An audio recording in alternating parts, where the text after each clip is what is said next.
Good morning. It is 6 minutes after 6 right now. You are listening to the Civic Media Network. Hopefully your Thursday's off to a great start. My name is Jamie Martinson. And good morning. Glad you're here. I'm Brian Noonan. If you want to get involved in the show at any point this morning, we'd love to hear from you, especially if you were involved in any more storm activity last night. The number, of course, is 855-75-CIVIC, 855-752-4842. Man, things got dicey over in the Milwaukee area last night. Still a lot of flooding up in the northern parts of the state. This is going to be going on for a while. It is, and unfortunately, there's going to be a lot of cleanup that's going to be happening. You've seen communities have to evacuate certain areas, certain people, some communities just in general if they're right along the river, which leads to the fact that the governor declared a state of emergency in response to all of this flooding yesterday. Governor Evers signed Executive Order number 289. That sounds very official, declaring that state of emergency as communities across the state are experiencing and really just trying to recover from severe storms, the power outages, the record rainfall, the flooding, all of it expected to continue throughout the week. Now, I believe I was looking at the forecast earlier.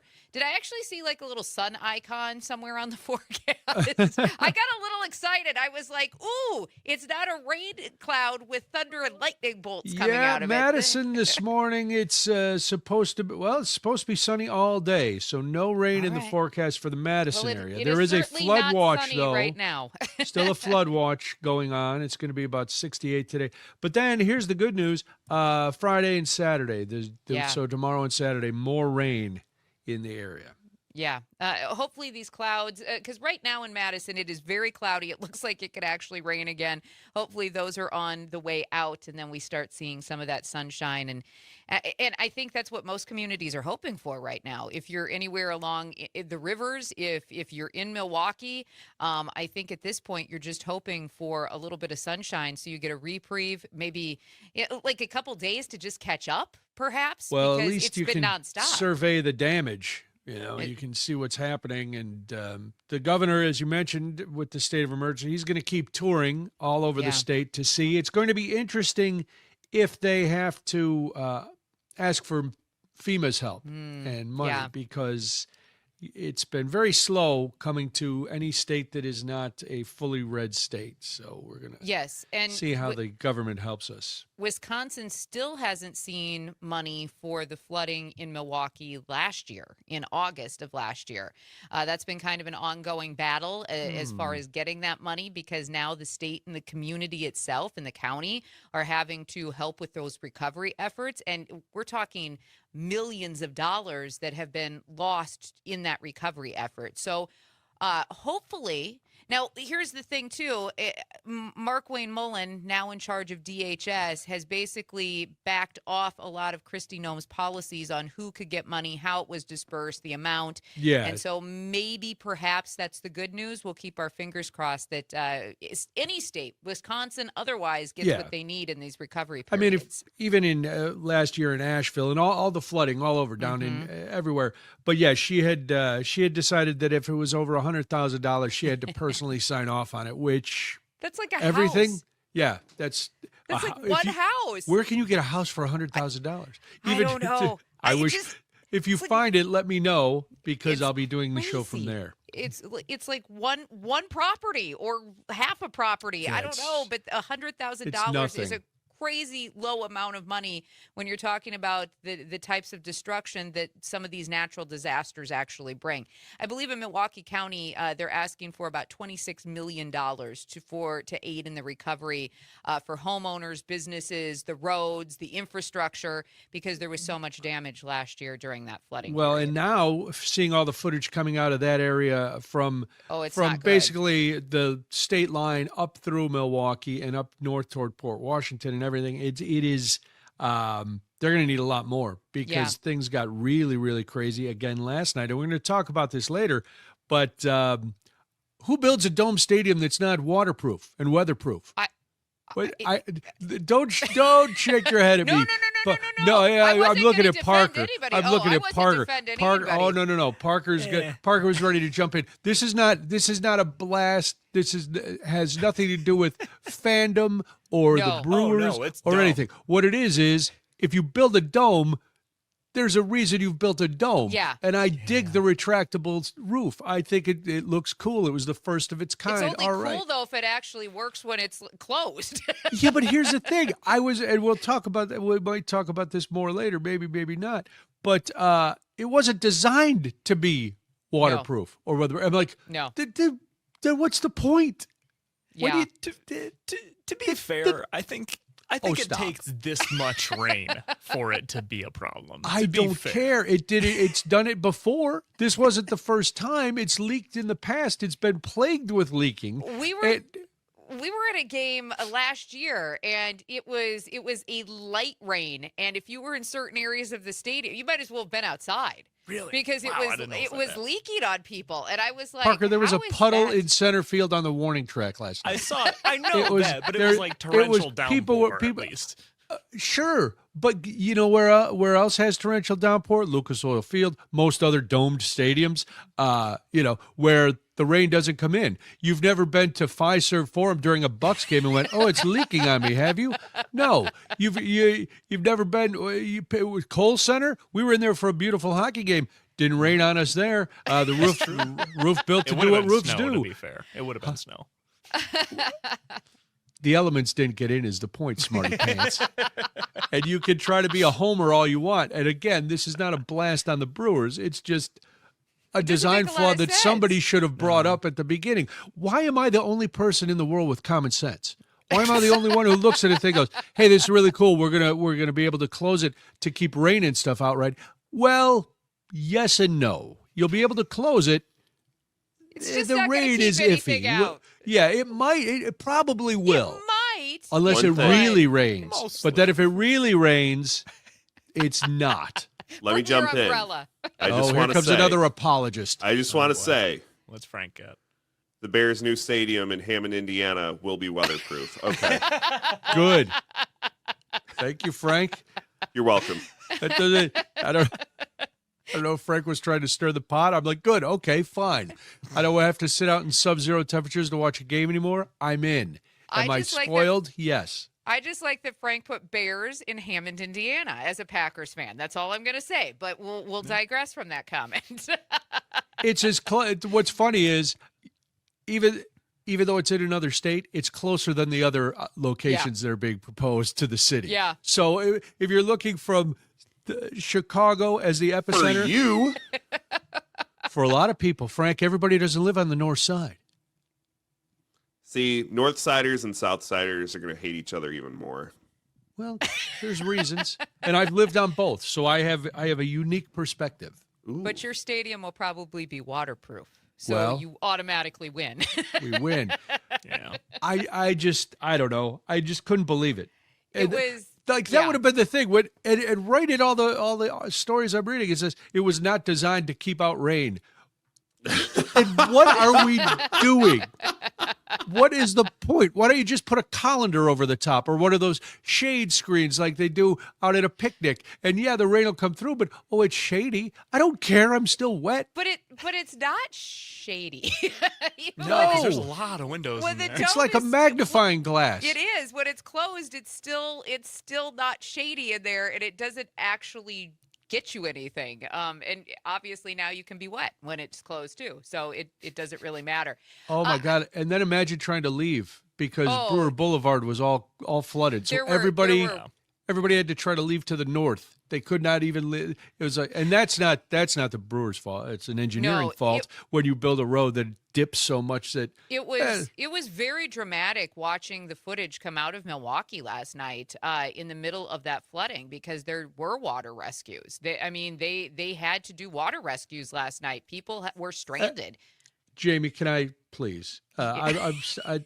Maybe I'm just got up on the wrong side of the bed. If you Okay. see a flooded road and you drive into it, you wait till it dries out. We're not coming to get you Turn because you're around, stupid. don't drown is normally the way that should Ooh, go. I've never heard that, but I like That's I like a that storm rhyme. chaser thing. That's It's a storm very chaser nice. thing. Turn around, don't drown. Turn That is around, what don't storm drown. chasers say. So, yeah, listen, if it's good enough for storm chasers, it should be good enough for anybody with, again, any sort of common sense. Yeah. I'm not driving one of Tommy Bartlett's old duck boats. I am driving a Honda or a Prius or even in my big monster four-wheeler pickup truck. Well, that's just it. Did people think it was more shallow than it was, that they thought they could get through because it was dark, or did they? I'm not sure. What I will was give the happening. It was first dramatic. I will give the first person that excuse. First person going through, I don't know how deep it is. Second, third, fourth, and fifth, you're an idiot. And I know that's gonna. But please don't get mad. But if you see deep water and other cars stuck in there, You should probably turn you're around. probably not the brightest bulb. If you just my Prius is gonna make it through. Seriously. Is that like, I feel like that's a sheep mentality that we have, right? Because, well, they drove in it, they're stuck, but I'm going to keep going as well. No. What you should do is see what is going wrong in front of you. And then again, with the old adage, turn around, don't drown, and then find a different way back. And Jamie, let's be honest, where are sheep's led? Right off the cliff. To slaughter. And water, obviously. Yes. So yeah, I'm just I guess I'm just in a mood today because I'm like, nobody makes any sense. Nobody thinks things through. No, there was Let's a lot build of, a dome that'll leak. Let's drive through water, even though we see other cars stranded there. There was a lot of drama in Milwaukee last night. We're going to talk about it later this morning at 8:30. Our WAUK reporter is going to join us, Stu Waddles. He'll give us the latest because I know Kenosha, Racine last night, they also had dramatic weather. And, here in Madison, it was another one of those nights where you were just sitting there and all of a sudden you heard that rumble of thunder in the distance. And within about 5 minutes, it was just a complete downpour. The winds picked up again, and no warnings attached to it last night. But of course, we saw a lot more rain in Madison as well. And so if you're listening this morning in any of these portions of the state, we wish you the best. I know that there are emergency situations at the county level too. There's a lot of sandbagging that's happening. There are crews in certain areas that are being set up. They've got free sandbagging areas in some of these towns that are being affected along rivers. So, man, I hate seeing flooding, right? Because there's always Flooding's the worst. You can always deal with storm damage, but when it's flooding, it just permeates and penetrates everything around it, and it takes a long time for the water to recede. That's the other thing. It's not like you never get to really assess, right? Yeah, and you're going to find things forever. Just be smart, be careful, be smart. This time, do as I say. I usually say I can't affect people's mind. If you see water, turn around, don't drown. That Jamie gave the best advice. And if you do, be prepared to sit. That's all you got. Hey, have you ever relocated for a job? Well, a lot of people in Wisconsin may have to. We'll talk about that after this. It is Daybreak, and this is the Civic Media Network. Across the state of Wisconsin, Daybreak with Brian and Jamie is back. Good morning. Thank you so much for joining us on this Thursday. You are listening to the Civic Media Network. And of course, this is Daybreak. I'm Jamie Martinson. And good morning. I'm Brian Noonan. Have you ever relocated for a job? Or on the flip side, has your company moved and they said, well, you can move with us and keep your job? And you just went, no, where I live is more important than this job. 855-75-CIVIC, 855-752-4842.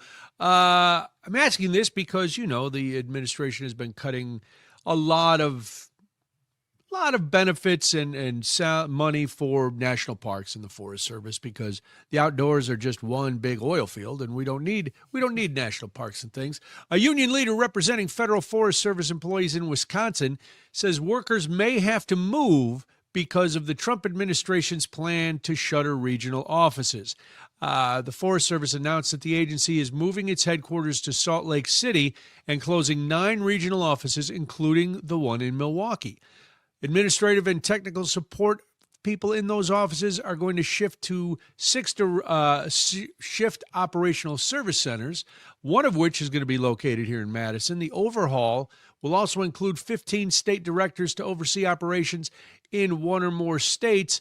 Well, the president of the union said that restructuring mostly affects Milwaukee area employees, but about 50 of those may be affected, and they can continue working, Jamie, but they've got to relocate. They've got to move. So uproot your whole family because the government has decided we're going to consolidate the Forest Service. Well, is the federal government going to help pay for those costs and offset them? Because moving across the country is not exactly cheap.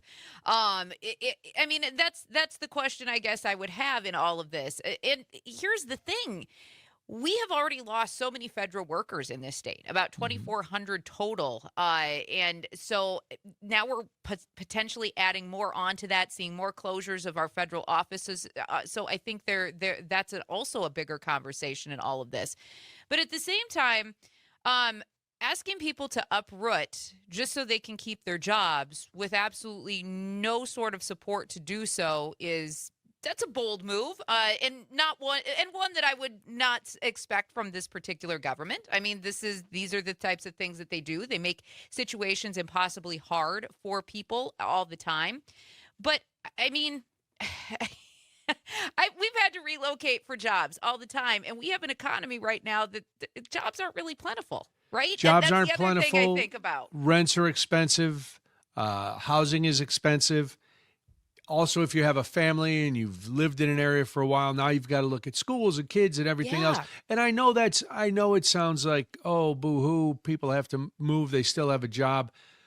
But you have to look at cost of living. You have to look at everything. And then you also have to look at, well, if they're making these cuts now, are we going to move? And then in another year, if this administration is still in place, are they going to get rid of the whole Forest Service anyway? There are 100 employees just of the Forest Service has already been cut in Wisconsin over the last year. So it's one of those jobs, kind of like this job, where you're never secure. You never really know how long you're going to be there. Right. I mean, Wisconsin has already gone from about 31,000 federal jobs down to about 28,000 federal jobs just since this administration took over a year ago. We're literally just over a year ago. This state has already seen a loss of about 2,000 jobs or more, which that's not an insignificant number of people who are unemployed or had to go find other jobs or had to decide to retire or were forced out because of this administration. And when you think about cuts to our forestry services as well, I mean, that's kind of a backbone of the economy here in Wisconsin. Yeah. And so that's a little off-putting for me as well. I mean, that's tourism. Logging is a huge industry in certain parts of this state. Outdoor recreation. Small businesses are built off of those things. Northern Wisconsin, I think of Northern Wisconsin especially because they depend on those forests. And now we're looking at services that, are going to be cut to the point where is anybody going to be around to help take care of those or be facilitating what brings people to the area because of the Forest Service? Well, we're getting 31 research centers are going to be cut down, but they're going to be gone. But the ones in Rhinelander and Madison are going to stay, so that should be good. That's good. And the Chequamegon Nicolet National Forest, those 235 employees would not be affected either by this. So some good news, but if you work for the Forest Service in Milwaukee, you're going to be on the hook.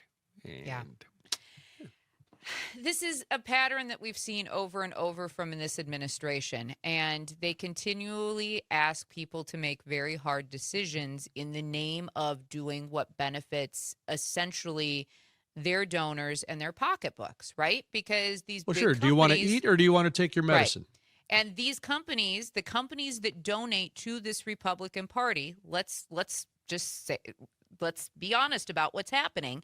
They want more land to be able to do more things like drilling, mining, fracking. They would love to be able to, resurrect some of those coal plants and all of that. And they need more land to do those things.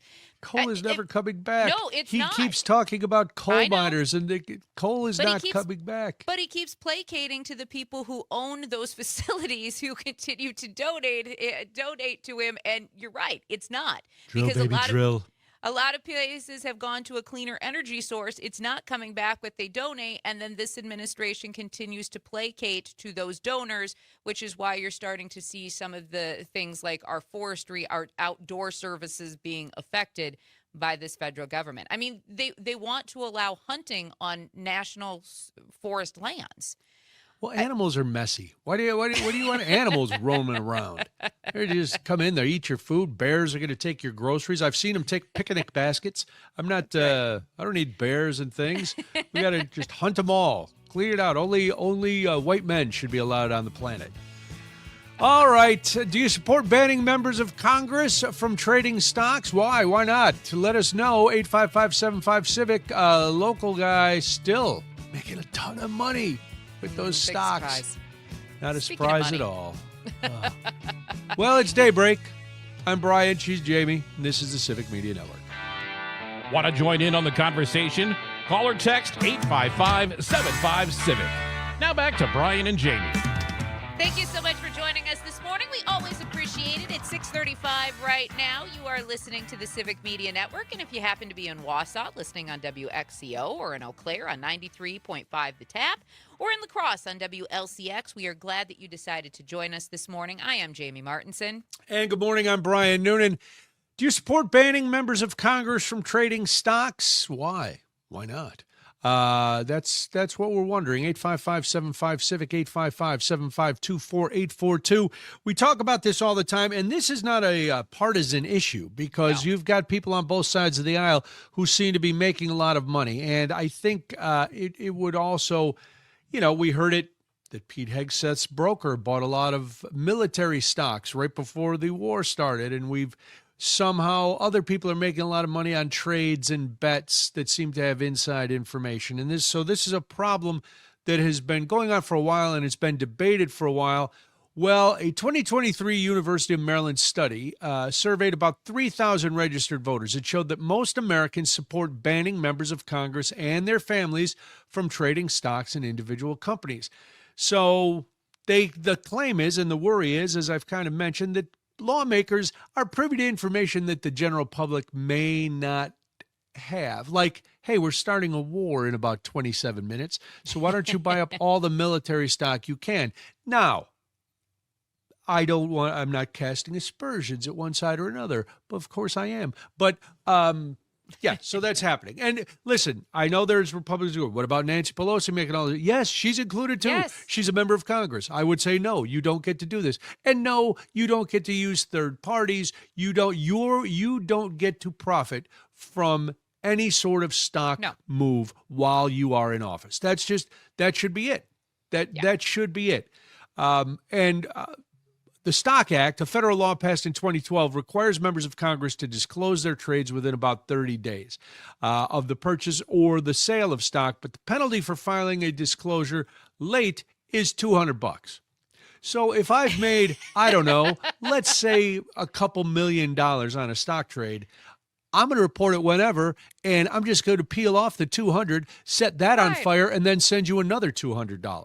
That's like a drop in the bucket if you've made that kind of money, right? It's like spitting into the wind. They don't care. They're going to pull that out with their credit card, be like, okay, here's my fine. Let's move on. Yeah. $200 is bottle service at a really bad Washington, D.C. club. This is a topic that actually makes my hair just go straight into flames because there's a reason we brought this up, Jamie. So yes, Representative Tony Weed. He, of course, represents Wisconsin's 8th District, and he is a freshman congressman elected just a couple of years ago, 2024.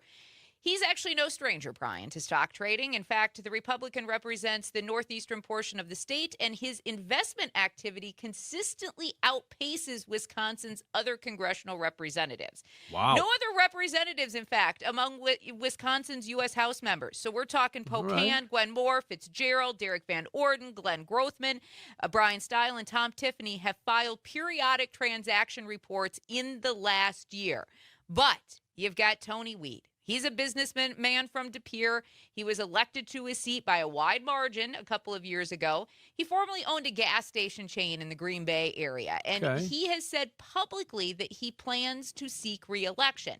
He recently reported buying between $760,000 and $1.6 million in stock between February 3rd and February 19th. That is according to an analysis done by the Badger Project.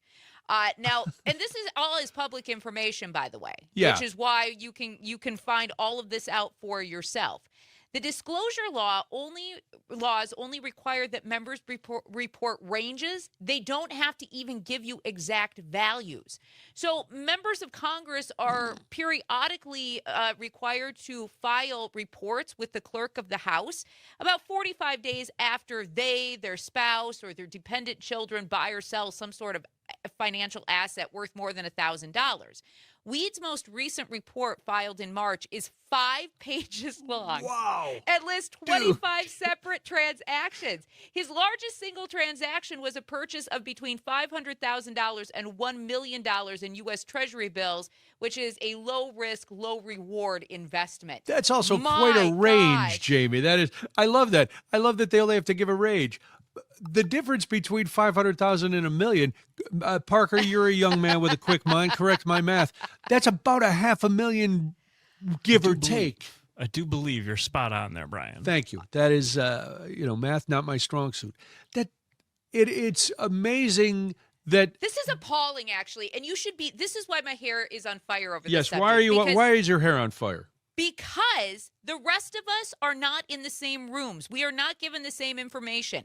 And when we are sitting here as voters, as constituents, and everybody is trying to just pay their energy bill, they're trying to make ends meet with groceries, pay their house payments, pay their rents, and we've got people representing us in Congress, both sides of the aisle. $200 if I, have a $1.6 million transaction and 25 pages of them at that. What is happening? It is one of those subjects that all of us, I don't care how you vote, you should want more from your elected representatives. You should expect more from them, and not in the way of money, because they're making plenty off this. But don't we want our representatives to be better than us? To have more going for them, to have money No, they should be and like this so they know what we all have to live like, so that, the laws that they pass actually make sense for everybody, not just for a few. Interesting concept that they relate to their constituents. Rose-colored glasses, Pollyanna. No.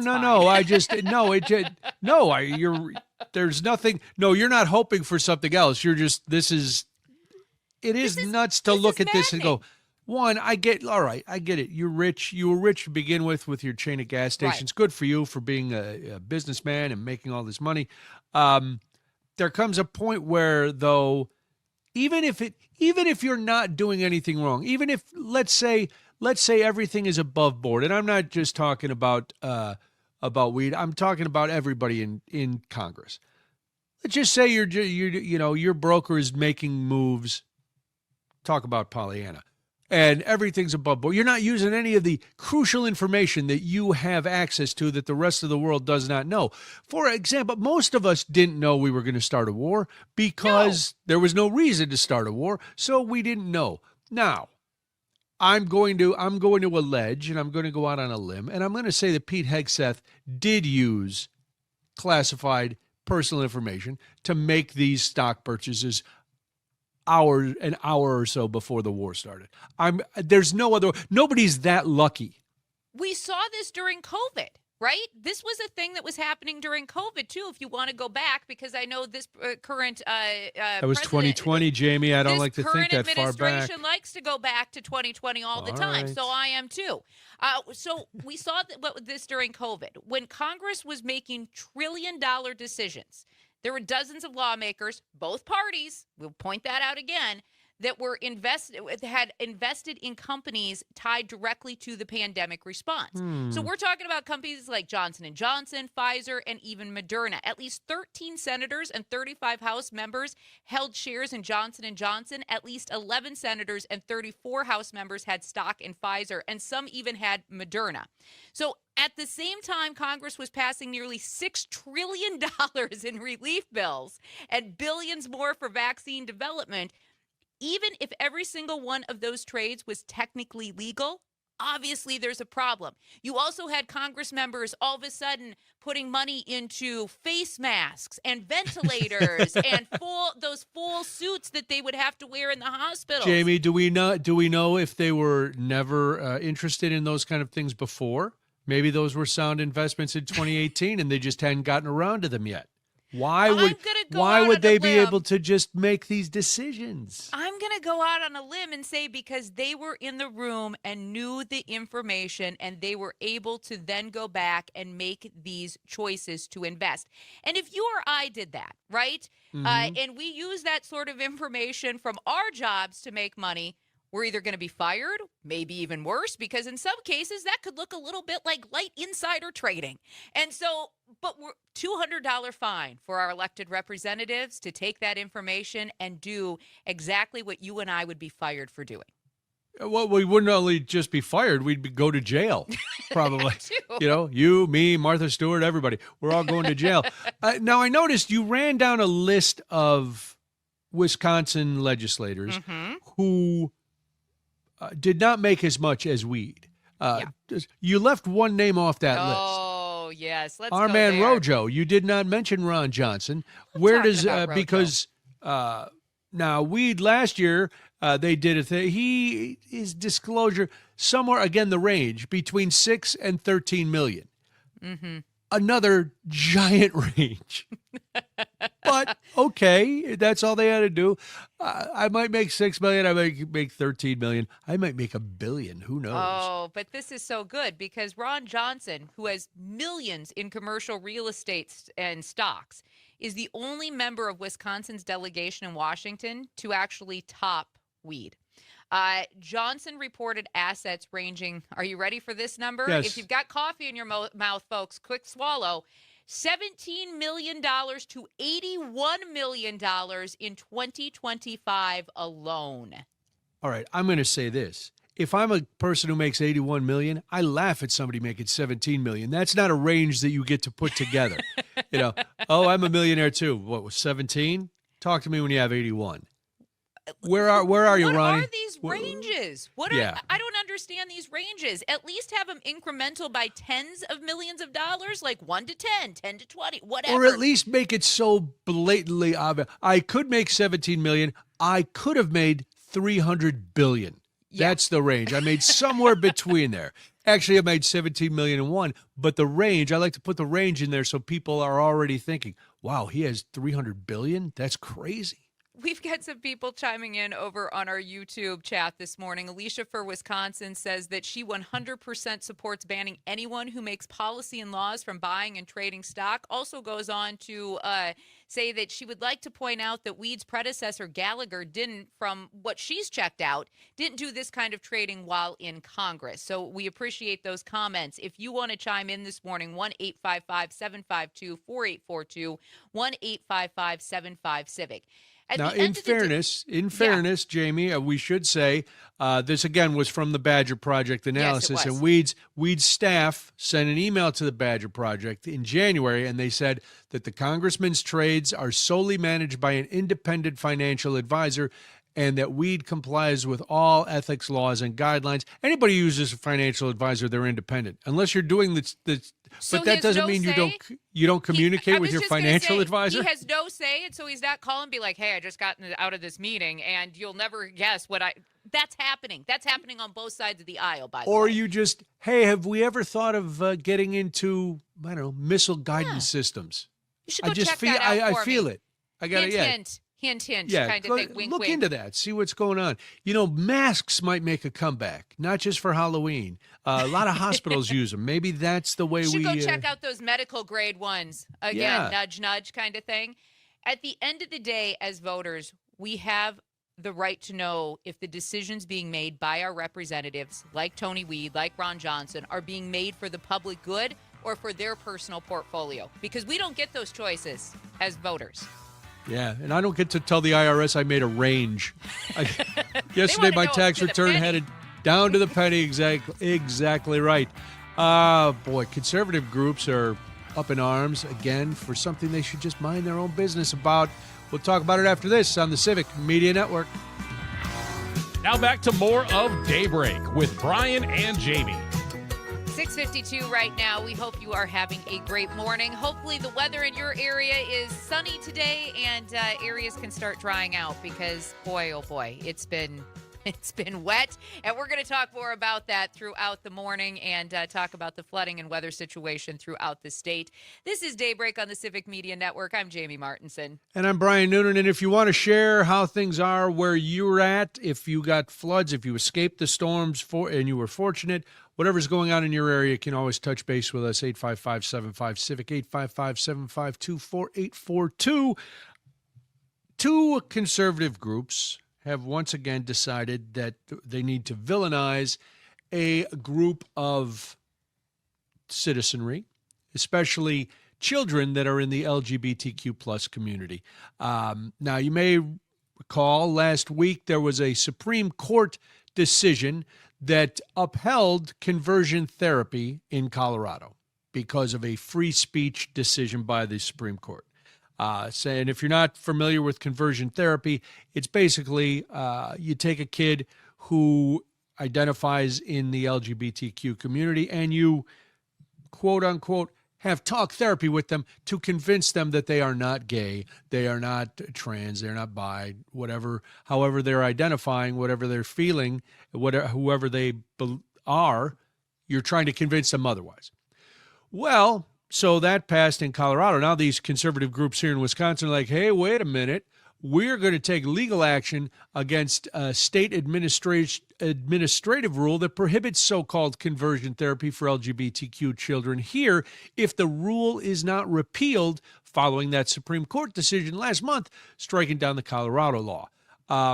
Officials with Governor Evers' office have said the March 31st ruling from the nation's highest court likely doesn't apply in Wisconsin because, unlike Colorado and more than 20 other states with similar laws, Wisconsin's ban is part of an administrative rule that classifies conversion therapy or intervention by a licensed marriage and family therapist, counselor, or social worker to try to change a person's sexual orientation or gender identity as unprofessional conduct. So the governor and the state of Wisconsin and these other states are saying this is not a free speech issue.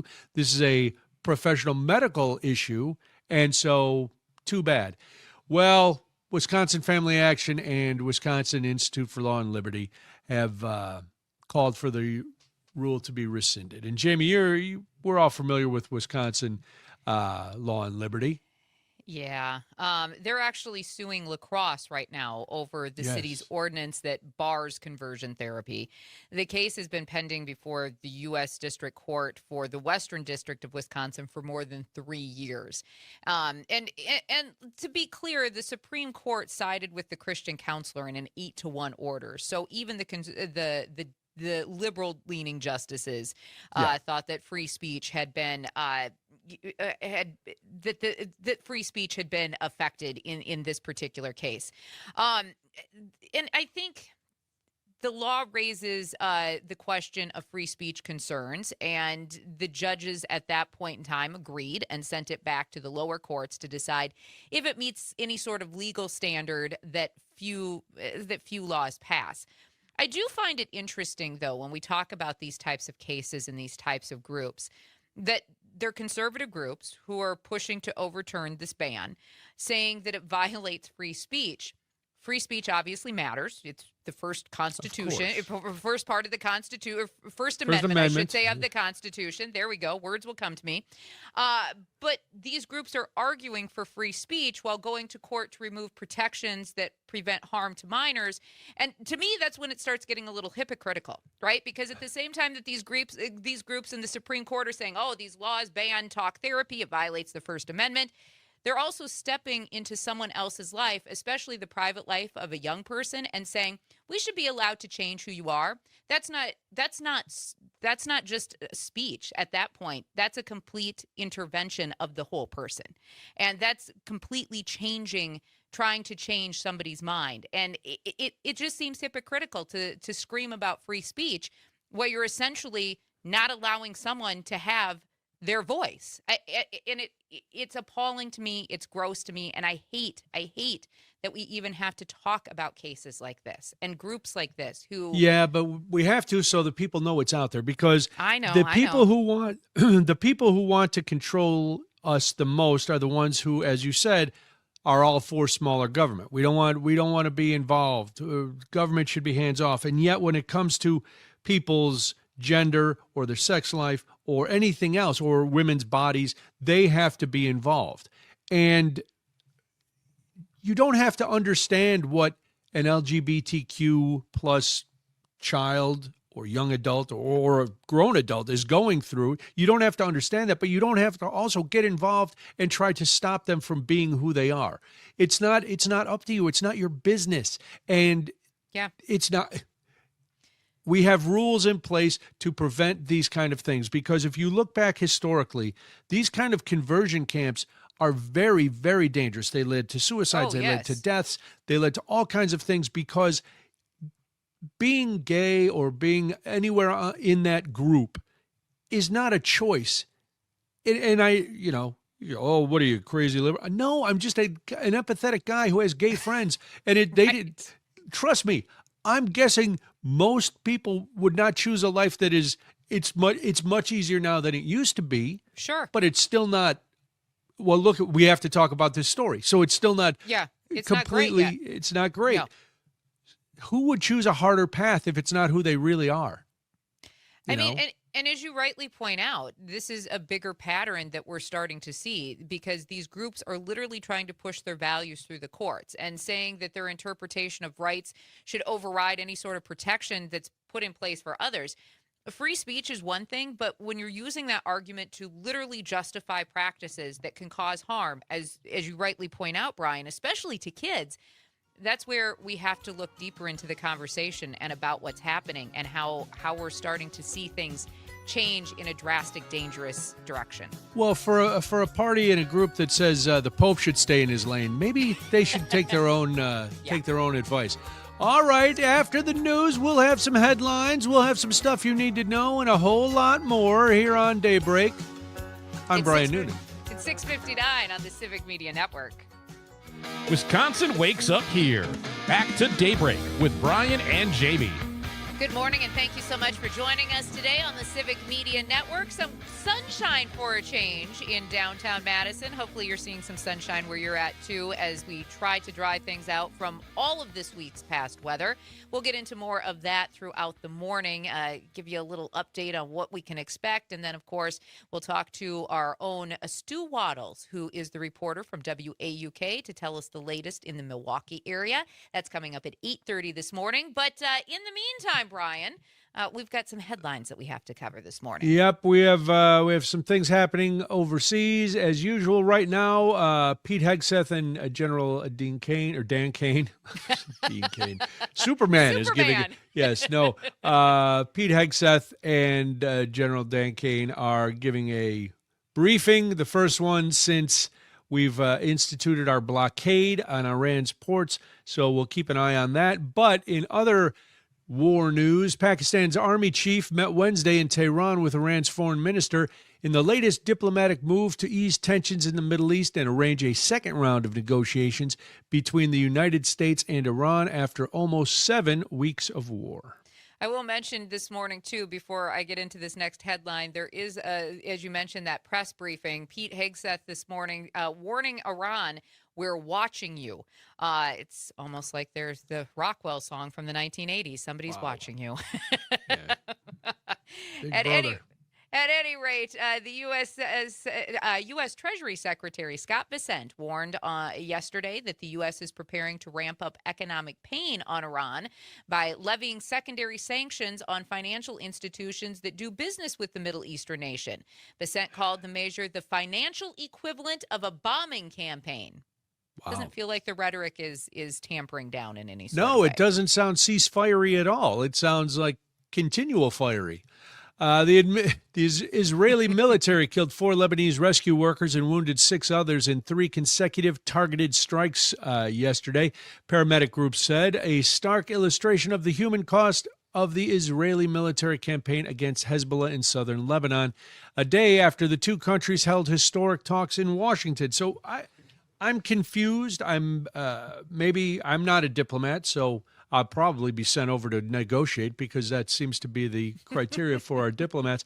But it doesn't seem like when you're having talks, you should be bombing still. It's less of an incentive in my world to negotiate in good faith. And come to the table? Yeah, to make any concessions, to reach a compromise. Hey, maybe stop bombing me for a second so I can think. And I think this is the point of the morning where we rightfully point out that this war started during the first round of talks. While those talks were ongoing and they were trying to come to some sort of negotiation, the president of the United States decided to attack Iran. So well, and we still have to figure out what Netanyahu said to Trump to get him to acquiesce to this, to get him to decide, because all reports say that Netanyahu had gone to our last 3 presidents, other than Trump in the first term, and tried to get the same thing to happen, and all those presidents said no. So that would be Republican presidents and Democratic presidents.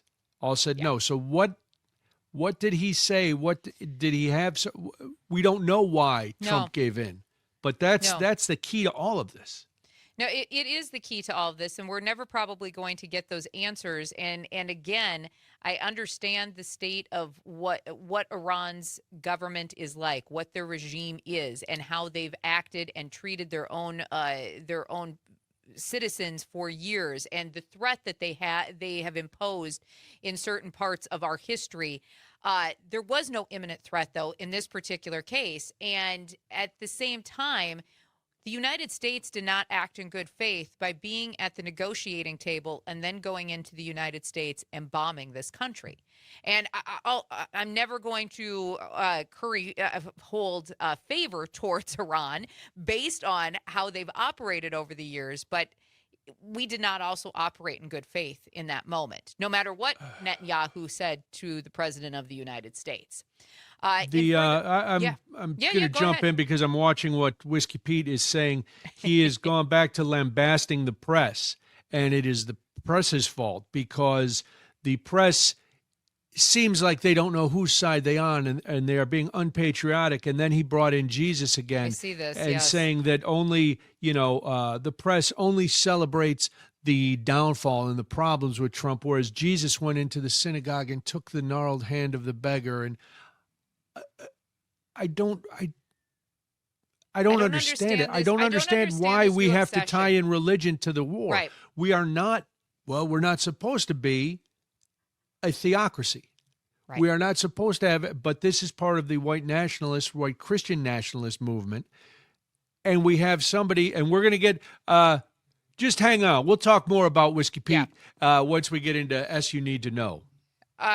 It's a wake-up call in more ways than one. Time for some you need to know. Yeah, that's all right. Yeah, let's jump into it. Yes, let's go. Let's do it. We're already talking about Pete Hegseth. Yeah. So House Democrats have filed articles of impeachment against our Secretary of Defense and pocket square wearing flag man and Jesus lover Pete Hegseth. And I don't say that as a slam on people who love Jesus, but when you invoke Jesus' name Right. in a way to justify war and killing and bombing a civilization out of existence, that I have a problem with.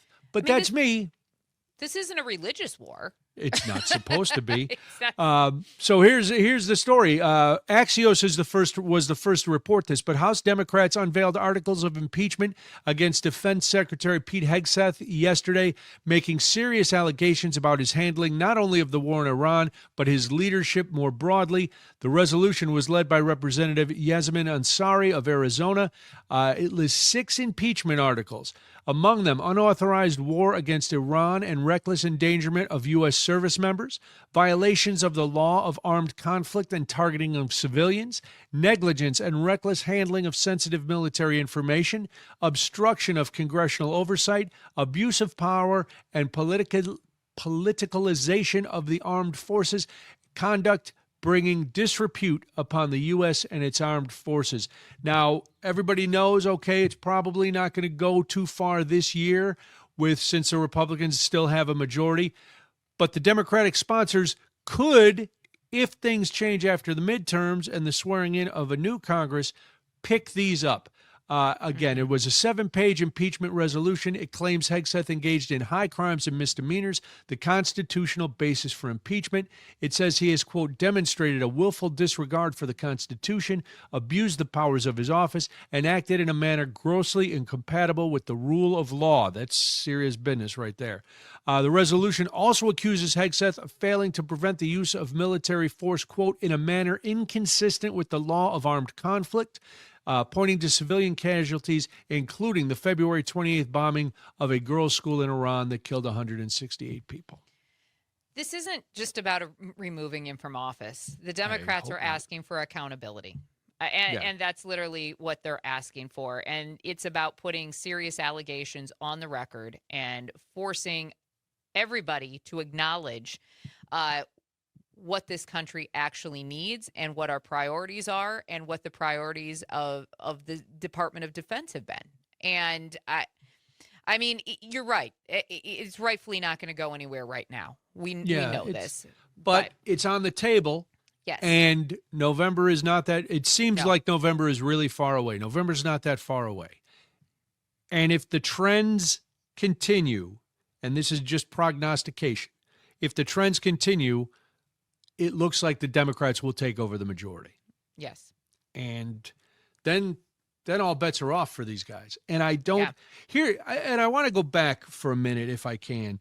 Well, sure. I can. It's our show. I can do whatever. It's your show. You do whatever you want. We can do whatever we want. No, when I brought up the Jesus loving thing as a criticism of Pete Hegseth, I want to clarify. I am infuriated by hypocrites who wrap themselves in Jesus as a cover for their ill deeds. Pete Hegseth has committed personal things that are well documented, horrible things. He, by all reports, not a great guy. We also know he has used his office to talk about no quarter, which is a war crime. He doesn't give off a godly or religious vibe. Everything he says is antithetical to the teachings of Christianity. Yep. And so when somebody like that it's like someone who wraps themselves in the flag. Someone who wraps themselves in religion is despicable, and they're a con man, and they're playing on people's faith, and they're preying on the most vulnerable among us, both financially, mentally, spiritually. They prey upon them and use God as a bludgeon to try to get their point across. And that is why I use that as a criticism of Pete Hegseth. It has nothing to do with people who are spiritual, people who are religious, people who follow either Christianity or Catholicism or Judaism or Muslim. I don't care. That's your personal belief. But don't you dare try to hide behind a religion to get your point across and justify your horrific acts. He's now saying that he prays that Iran makes the best decision. This is not a place for religion. No. This is a place for facts and strategy and diplomacy. And when you look at what is being alleged in this impeachment document, right? I'm going to repeat it again. Unauthorized military action, civilian casualties, mishandling of sensitive information, obstructing oversight. Those aren't small claims, right? These go right to the core of how military power is used, or in this case, abused. And that is what the Democrats are trying to point out. And those are the things that this administration is going to eventually have to succumb to. They're going to have to be accountable, and they're going to have to show that they stood up and they agreed with these things that they are now implementing that have affected all of us and other countries in some sort of way. That's what's going to have to happen, and that's what's being laid out in this documentation. Yeah, it's rough. And the politicalization of the military, we see it when he tried to silence Mark Kelly and everybody else who spoke out and just basically read the military code of ethics and said you don't have to follow an unlawful order. And he accuses them of being unpatriotic and not supporting the president. And all of this, it all makes sense. What's surprising is it took this long, but it's now out there. We'll keep you posted as things go on from there.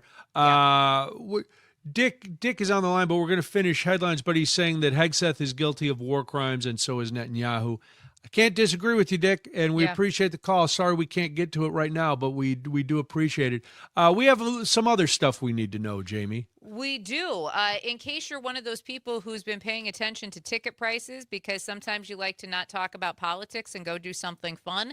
Well, realize that this is happening because a jury found Live Nation and Ticketmaster operated as a monopoly in its dominance of the live events and ticketing industry, validating complaints that the industry giant was basically stifling competition and driving up fees for fans. That's because they have been.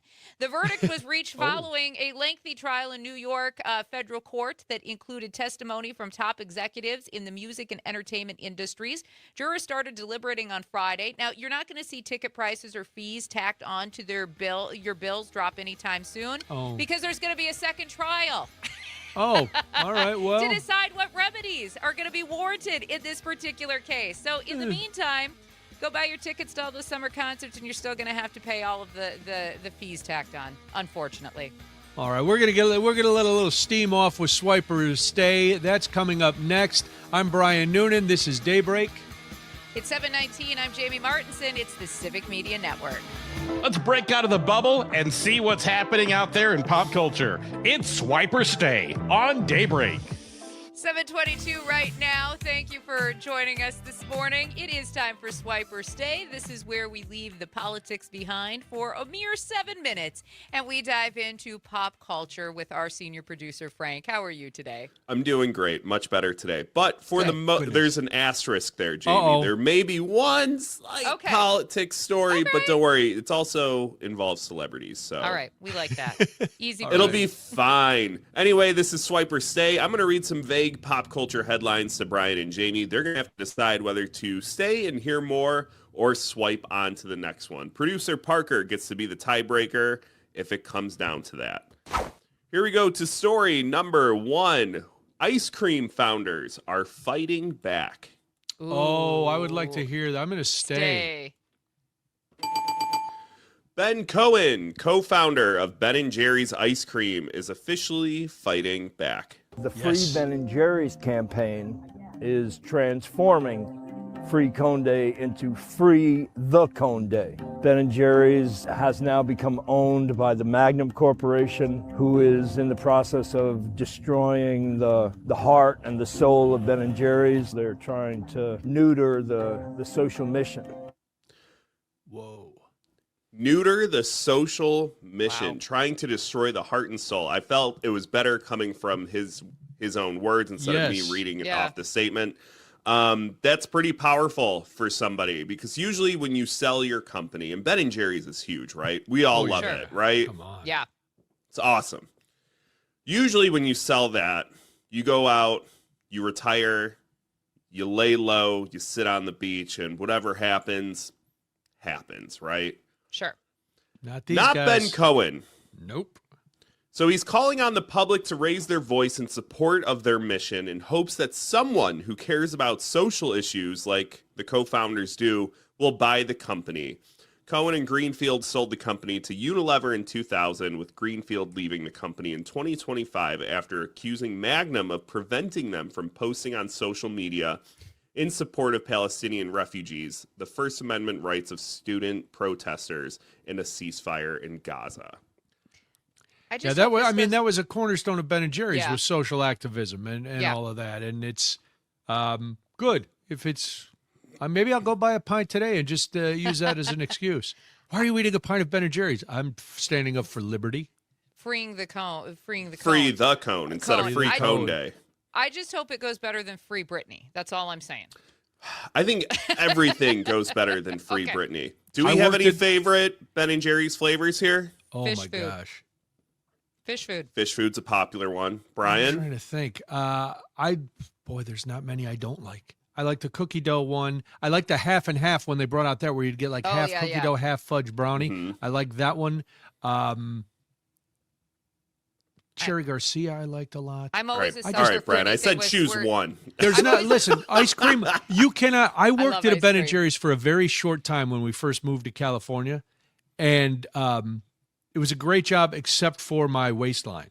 Well, Because Yeah. there's always, I had to make the cookie sandwiches. We'll talk about it Oh. another time. I'm always a Forget it. sucker for anything with swirly, gooey caramel in it. So feel that's- free to comment or text out there what your favorite Ben and Jerry's flavor is. We'd love to hear it. All right, moving on to Yes. story number 2. All right. I know we briefly touched on this story yesterday, but we do have an update. I promise. Guy Okay. Fieri has been called out yet again. Oh, all right. Yeah, I'm all okay, for stay. blasting Guy Fieri.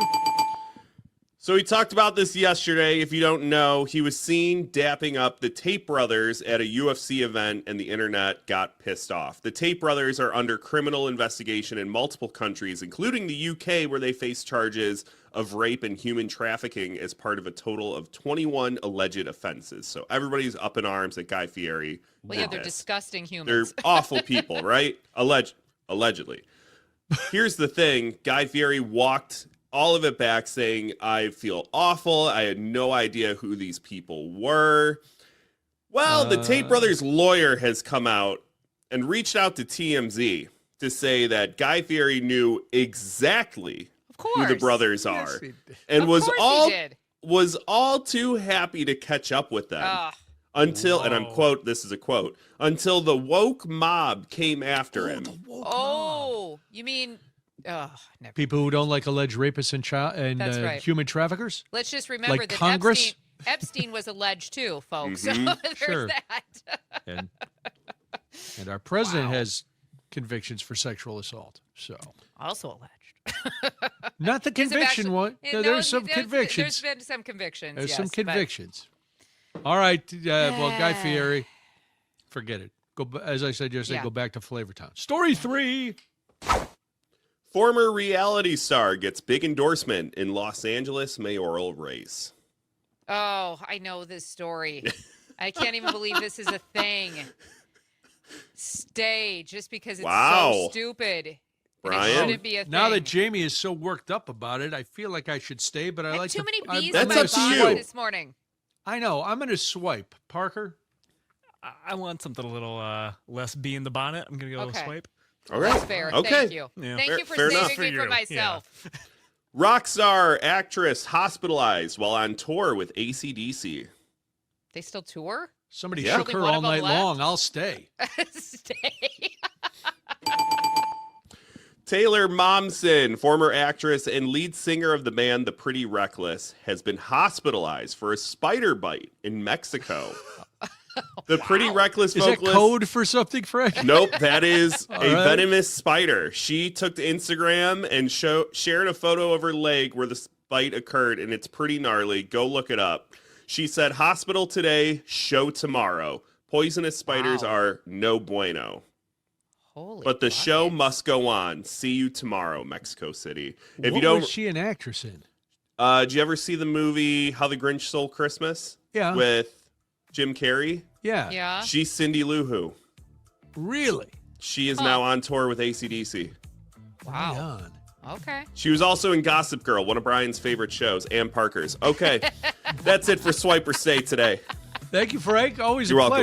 pleasure. Boy, the more you know, I guess. It's fascinating. Well, we've got all kinds of things. We're going to talk to Mace Michaels next about the weather here on Daybreak on the Civic Media Network. Fairly solid and better than expected. It's Daybreak with Brian and Jamie. Good morning. Thank you so much for joining us today on the Civic Media Network. If you're in Wisconsin Rapids, listening on WFHR, or in Hayward on WBZH, or in Appleton and Oshkosh, listening on WISS, we are glad that you decided to join us today. I am Jamie Martinson. And good morning, I'm Brian Noonan. As you know, Wisconsin has been hit all week with severe weather.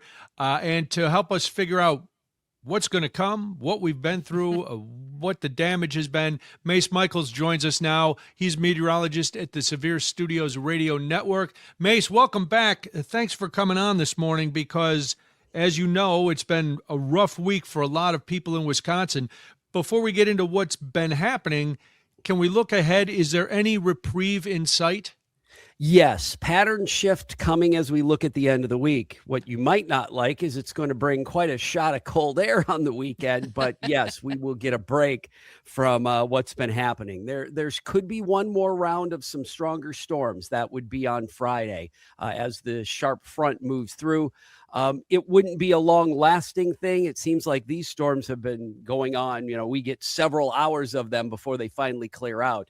This will probably be just one shot along a cold front. But again, Friday, there could be some pretty hefty storms once again. So let's talk about what we've been seeing across the state over the last few days. What made these back-to-back storms so intense this time around? And you mentioned that these storms just kind of kept going. What was the cause for that?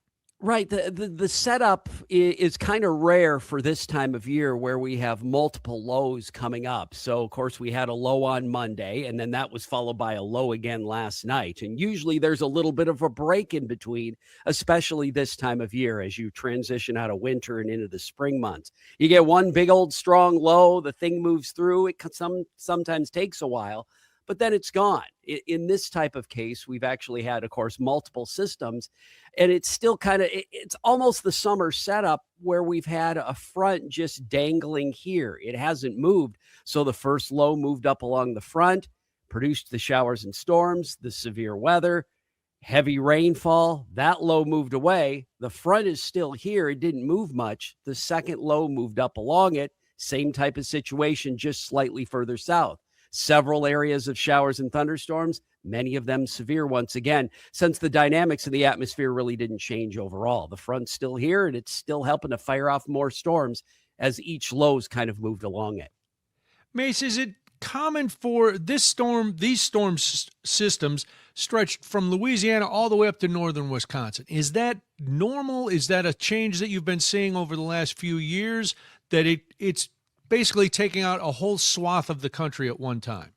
A strong system, it's not as surprising. It's just surprising to me that it's a little more here in April. We see the big squall lines sometimes later into May and June, systems that traverse the whole country. Usually in April, it's a low that starts to the south and then moves northeastward, and then it does its thing and it moves off, but it's not affecting everybody at once. Kind of rare to have a big front sweeping through a good chunk of the country this early in the season. Usually it's pinpointed a little more. Along with the flooding, we've heard about multiple tornadoes throughout the state, too, including an EF2 that was in Lisbon.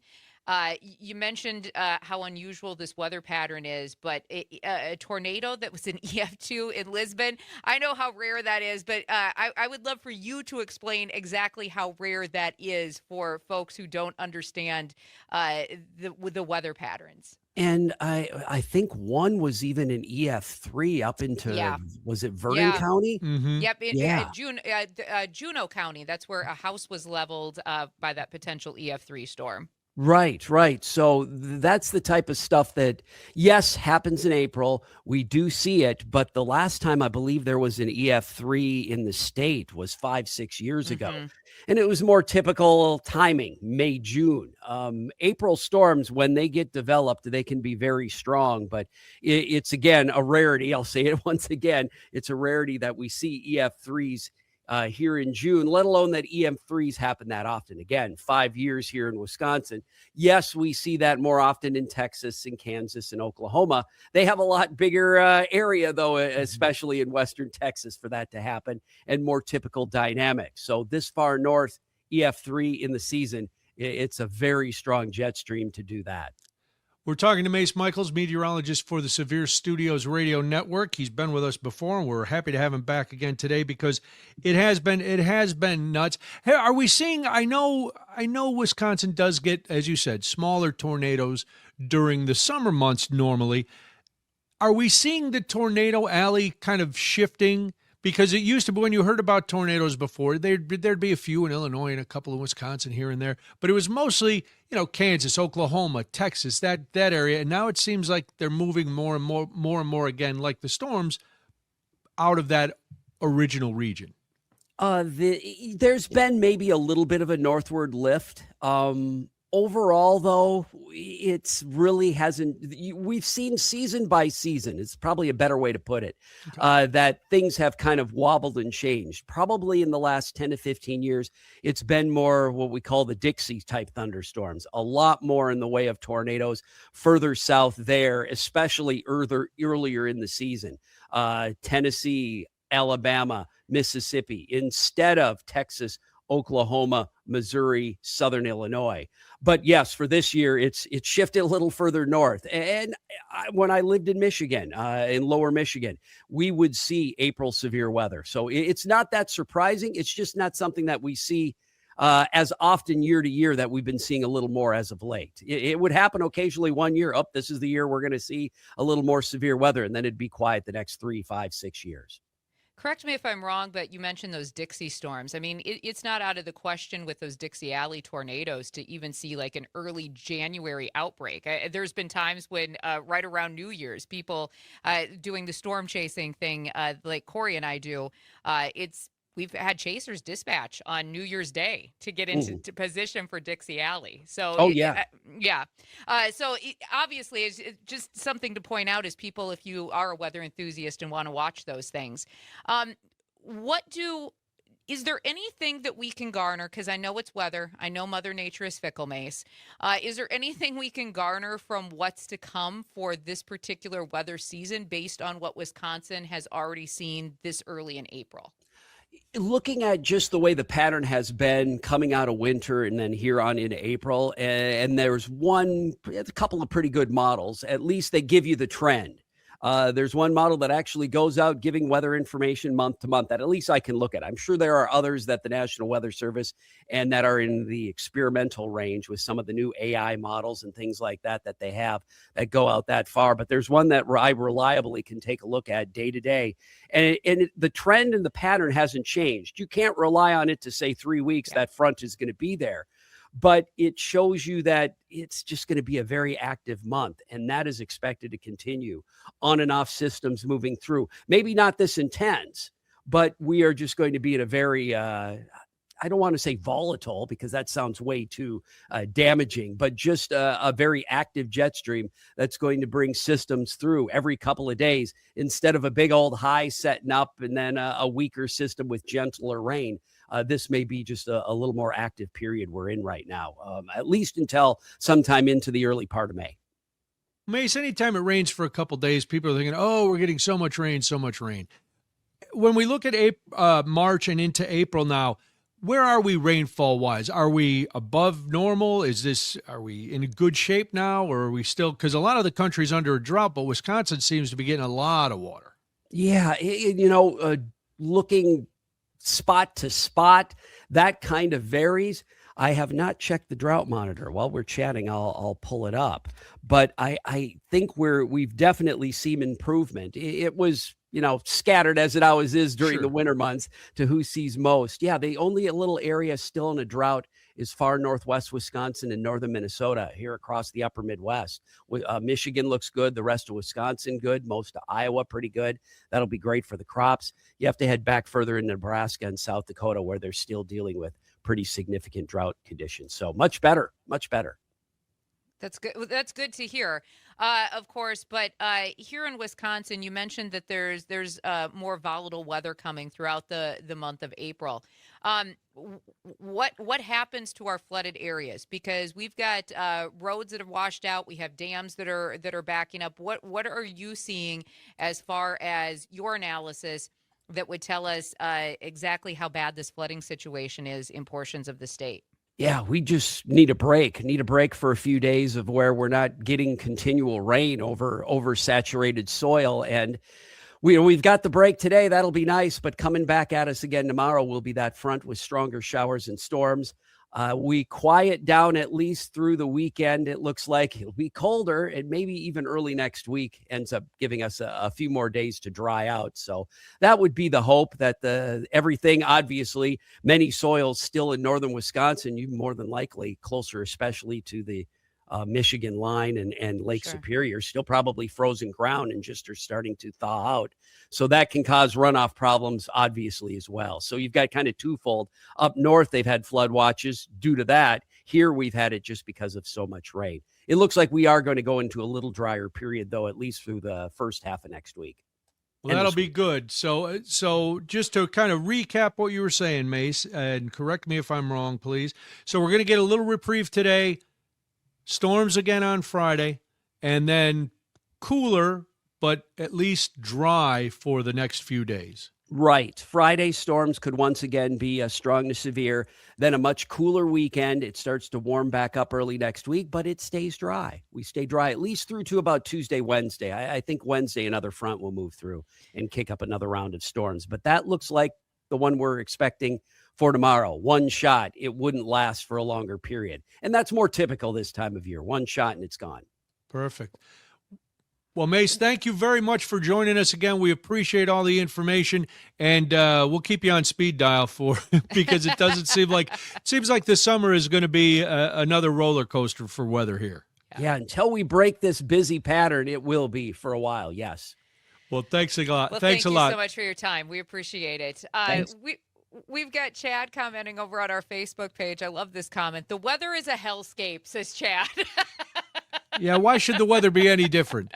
Why should the weather be any different? Yeah, that was, and thanks again to Mace Michaels, Yes. meteorologist at Severe Studios Radio Network, for joining us. We'd like to hear from you. You know, if no matter what, if you're a farmer, how is this affecting your planting season? Because I'm guessing if you're in these areas where the rain is, you can't really get the machinery out in a flooded field. We know that. This seems to be a very concentrated area as well, because when we talk to our civic media reporters in the Northwoods, they aren't experiencing this Right. type of weather. When we talk to our reporter over in Eau Claire, they're not experiencing this type of weather. What we are seeing is this line from basically Green Bay into Milwaukee and affecting that portion, which is why you're getting the dam warnings, because there are dams I that thought are you were out going to there. break bad and start swearing on us, Jamie. And I'll tell you another thing. There's evacuations that are happening because these dam warnings are coming from a place where they essentially can't hold back this flood water anymore. And I think it's going to be precarious, I think, over the next few days, because some of these rivers, I'm going to also point out, have not crested yet. Correct. They are not cresting. And to give everybody your little rhyme again, because the water doesn't just stay on along the banks of the rivers. It goes onto roads, and people think they can Yes. drive through it. Turn around, don't drown.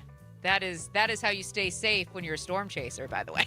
That's what we say to people who go to listen to other shows. We say, no, come back, turn around, don't right. drown. Jamie found this story about babies and emails, and man, I feel old. We'll get to all of that and so much more. It is Daybreak, and this is the Civic Media Network. All facts, no fiction. It's Daybreak with Brian and Jamie. 7:52 right now. Thank you so much for joining us today on the Civic Media Network. I am Jamie Martinson. And good morning, I'm Brian Noonan, and I know I will admit to being on the older side of the demographic. I will also admit to sometimes being a little, I don't know, out of touch. Not really, but when it comes to parenting, I'm my daughter's grown. So when I think babies, I don't think emails and phones and gaming systems. I think, oh, they're babies. Let's teach them to talk and Yeah. let's do all kinds of things. And then, Jamie, you send this story, and I'm like, what has the world come to? I just found this story intriguing because I'm kind of in the same vein as you are. I'm thinking when there's babies around, I'm thinking bottles and the diapers and the Yes. toys and the cuteness and the giggles and all of that And good the stuff. sleepless nights and the That's right. nonstop screaming and and the the diapers and all that. Yeah, that's what I'm thinking of. But this story is actually kind of crazy because it turns out, Brian, that kids need email earlier than they ever have before. who is an infant going to email? And I'm going to be honest, infants, I love them. They're not that bright. They're not typing. No, they can they're really they're, not. they're amazed, but just seeing their hand. They see a light and it's the most Yeah. incredible thing they've ever seen. But school apps, games, and messaging tools all ask for an email address long before our kids even understand what privacy is or how their data can be misused. About 43% of children under the age of 18 have their own personal email addresses, according to a recent Proton survey. And for a lot of people, that childhood inbox becomes the one they carry into adulthood, their first and most enduring digital marker forever. Okay. You say digital marker, I rhyme it with Parker, and I say to our young producer, you're the youngest of the group. At what age did you get your first email address? Oh gosh, I was probably in middle school. Okay. Probably. And what did you early- need it for? I have no recollection. I don't remember. It was probably for some kind of like games. Sure. I have a feeling it was probably for the PlayStation account, but I'm not positive. Oh. Okay, that would make sense. My kids were a little bit younger when they got their first email address, only because we homeschooled. And the first couple of years of homeschooling, they did it through an academy where they had a teacher and they went to daily classes online and things like that. My mom got her feet wet into the homeschooling world. I needed a little backup. So they were probably in early elementary because they had to log on with a school accessed email account to actually get into their classes. Now, with that being said, the caveat to that was that email address was made under my email address. So I had total control over it. So I could see when they were logging in, what they were logging into, who was emailing them, and all of that. But my kids probably had their first email addresses in early elementary school because of homeschooling. But a lot of our children who already have email addresses are using Gmail. Like Well, I 'cause think a they're lot of hip, us, yeah. right? About You gotta. 74% of kids already have Gmail What are addresses. they going to do? AOL? Stop it. I got an AOL email the other day from somebody, and it was a legit email. And And I did was like, you immediately judge them and discard the Yes, email I did. because they're I not did. with the program? I thought it was crazy. But systems assume data should be collected first and protected later, even when the user is a kid. And because most people keep the same email for years, sometimes even decades, that first inbox becomes the foundation to their online identity. And that shapes what's tracked, what's inferred, and how they're categorized. Now, Proton Mail now lets parents reserve a private email address for their kids, which offers a more protected start to their online footprint. It's called the Born Private campaign, Brian. Wow.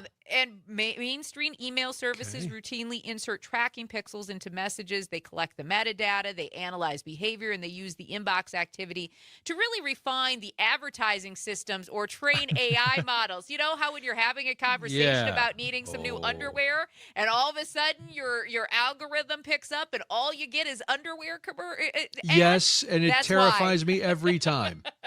Every time. That's why that's happening. So Proton Mail is essentially built on a simple belief. Privacy is a fundamental right. It's not a trade-off. And your inbox, as well as your kids, should protect private information by default, not scan it or profit from it. So Proton Mail accounts use end-to-end and zero-access encryption, as well as advanced phishing and spam protections, which means Proton can't read or scan your messages. Your child's interests aren't turned into marketing data, and threats and annoyances are stopped before they actually reach you or your kid. I got to But- get one of these. Proton mail is actually pretty cool. But yes, you can now reserve your child's email address so that they have that digital footprint for the rest of their life, because just like everything else, we need to start them really young. Wow. Parker, you should start setting up some accounts for your future children. That's right. You should. I mean, I'll probably have to pick a name already then. Amish Boy 1 and Amish Girl 1. That would be, so in case You're onto it, Brian. you don't know who it is. And then when your kid gets to be in high school, like, I don't want to be Amish Girl 1 anymore, Dad. We're not Sorry. even Amish. We're not even Amish. And I don't have a beard. All I see is this little tiny girl with long blonde hair right now and Parker's face with a beard. That's all that I can see in my head right now. Wow. Oh, there you go. There you go. Good morning. Maybe I'll start one for my imaginary baby. I'll catfish I don't know, but with other here's the thing. protoners. Here's the thing with Proton email. Adults can get these too. And I think if you're Oh, tired really? of the ads, and I think you're tired of, the metadata and the encryption and the AI tools, that Proton mail might be something you want to check out, because it definitely protects your privacy more than something like a Gmail is going to. So maybe when I do finally go off the grid, this will be my one Yes. lifeline. I There get me you a go. Proton account, There you go. end-to-end encrypted, which sounds very super secret and spy level. I like that. That might be what we have to do. There you go. All there you right. go. Well, listen, we've got more to come in the third hour. If you're listening on WMDX here in Madison, see ya. Don't let the door hit you. We'd love for you to stay, though. You can always listen on the Civic Media app. You can come over to the stream. But if you're leaving, enjoy the Stephanie Miller Show. The rest of you'll stay with us, and you'll mock the people who left for making a bad listening decision, because they should have stayed right here with Daybreak. I'm Brian Noonan. Across the state of Wisconsin, Daybreak with Brian and Jamie is back. It's 8:06. Good morning. Thank you so much for having us on today. You are listening to the Civic Media Network. Some sunshine in Madison. Hopefully that means that there is some sunshine where you're at today, because we need to dry some stuff out because it's a little soggy, it's a little damp, and there's a whole lot of flooding across portions of Wisconsin. We're actually going to talk a little bit more this morning with Stu Waddles, our WAUK reporter. He's going to join us at 8:30, Brian, because Yes. we're going to talk about the situation that unfolded in Milwaukee last night.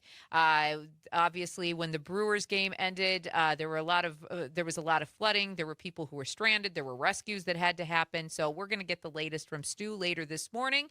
But first, we've got a whole lot of news though we have to get to this morning. We do, and let's look at the war. We're entering the 7th week of the war. That'll be exciting. Happy anniversary to the war. Iranian officials and Pakistan's military chief will meet in Tehran today to discuss messages exchanged between Iran and the U.S. Yesterday, the White House expressed optimism about reaching a deal, noting that a potential second round of talks would likely be held in Pakistan. In other headlines, the leaders of Israel and Lebanon will also speak today for the first time in decades, according to an Israeli official and President Donald Trump. Yesterday, Israel's security cabinet met to discuss a possible ceasefire, according to a source, as its military continued its bombardment targeting Iran-backed Hezbollah. And Iran's military has threatened shipping in the Red Sea if the U.S. continues its blockade of Iranian ports. Reports on traffic through the Strait of Hormuz differ, though the trade choke point remains effectively shut down. And finally, we get to talk about Treasury Secretary Scott Bessent. We don't get to do that very often. He said the U.S. is now willing to apply secondary sanctions on countries that buy Iranian oil to take Tehran's money, I should say. The department also announced sanctions on more than 24 individuals, companies, and vessels it says are involved in exporting Iranian oil and natural gas.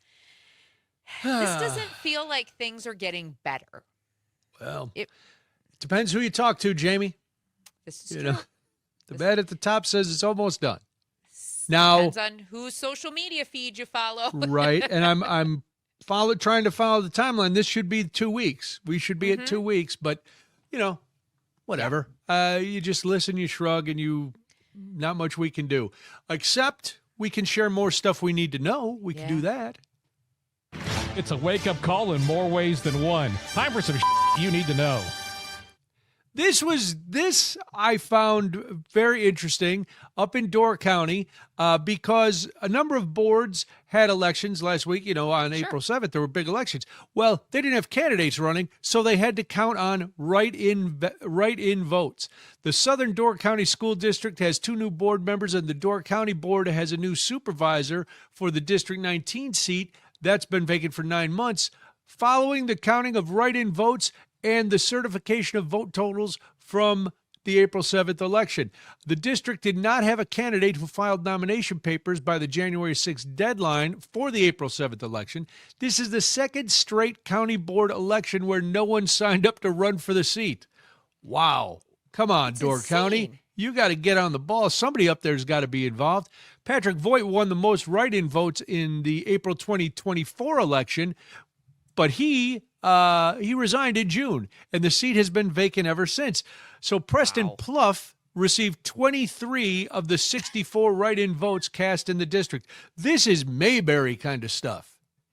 Wow. I can't believe Door County, nobody wanted to run. So we're good with the way things are going up here. We have pie and beauty. We don't really need to get involved in the nitpicky politics stuff. But Preston Pluff got 23 of the 64 votes. That district covers parts of the towns of Liberty Grove and Bailey's Harbor and the villages of Ephraim and Sister Bay. County Clerk Jill Lau said Pluff accepted the seat. Wow. I have been written in, but I will not accept. But Preston Pluff is there. When no candidates file nomination papers for a county board seat, it is offered to the person who wins the highest number of write-in votes in the election. If that person doesn't accept the seat, the board will ask people to submit letters of interest for the position and appoint someone to fill it. That was the same for the District 19 or District 19 too. That's insanity. Like, why doesn't anyone want this job? It's apathy, Jamie. Citizen apathy. Here's the thing, though. I get that these aren't full-time and they're not high-paying jobs, right? They take hours. There's meetings. You have to listen to a lot of complaints. It's pretty thankless for a lot of people. Yeah, but you get to be the boss of the county and tell people what to do. But don't you think that it's part of this is because local politics is not what it used to be, especially on the local level, because it's become a lot more intense. Just like everything else, but it's become so much more polarized. And you're not just serving your community, you are opening yourself up at these positions to criticism. You are opening yourself up to social media. Mm-hmm. You are opening yourself up to all of these people who are going to second guess everything that you do and become an armchair, basically a committee member, council member, whatever the position might be. And for a lot of people, I think it's just not worth it anymore, right? And Door County, let's be clear, is a very purple county if you're looking at how they vote. It's very much a swing county. So you're going to get opinions from people on both sides of the aisle all the time because nobody understands the art of compromise anymore. No. Everybody wants it their way all the time.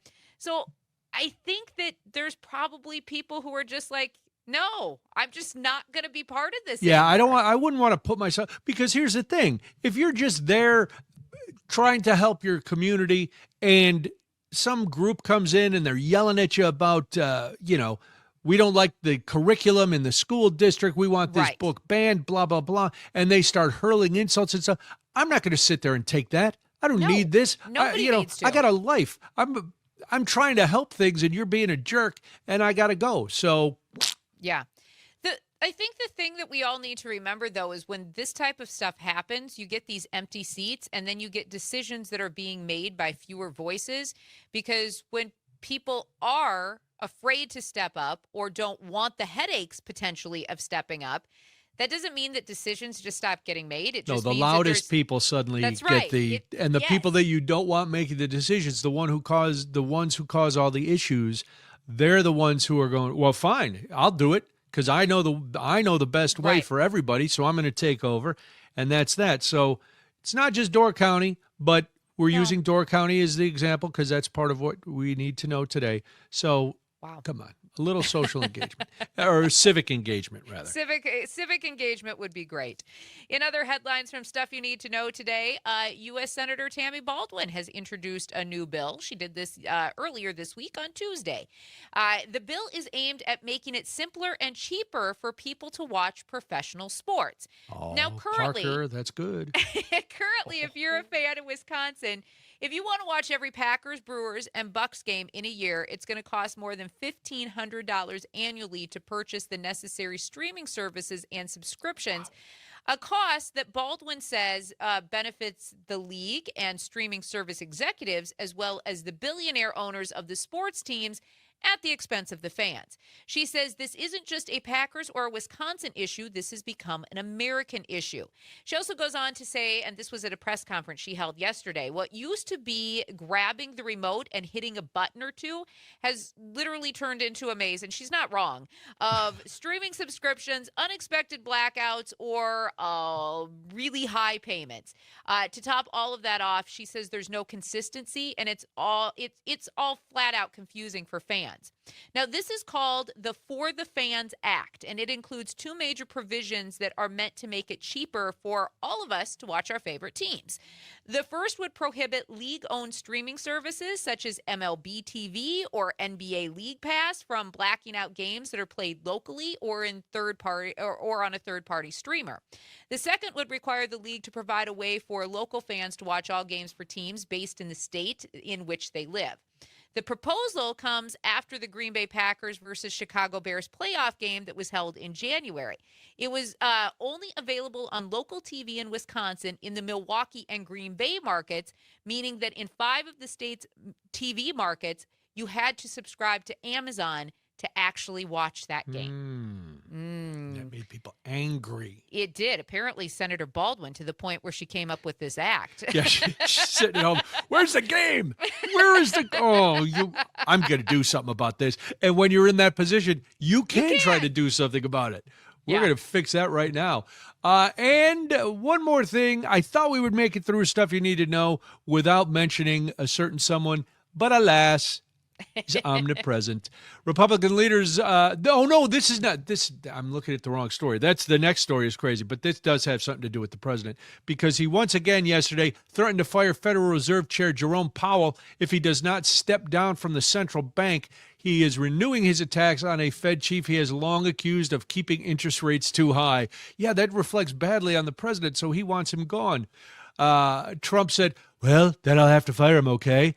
That was while he was on Fox News talking about Powell's tenure as chairman, which ends May 15th, if he's not leaving on time. He also refused to distance himself from the Justice Department's criminal probe into the Fed's $2.5 billion office renovation, which prosecutors have used to ratchet up pressure on the Fed, even as the department's legal case has faced legal and political headwinds. Trump declined to direct the Justice Department to stand down from the investigation, which a federal judge last month found to be part of a broader White House pressure campaign against the Fed.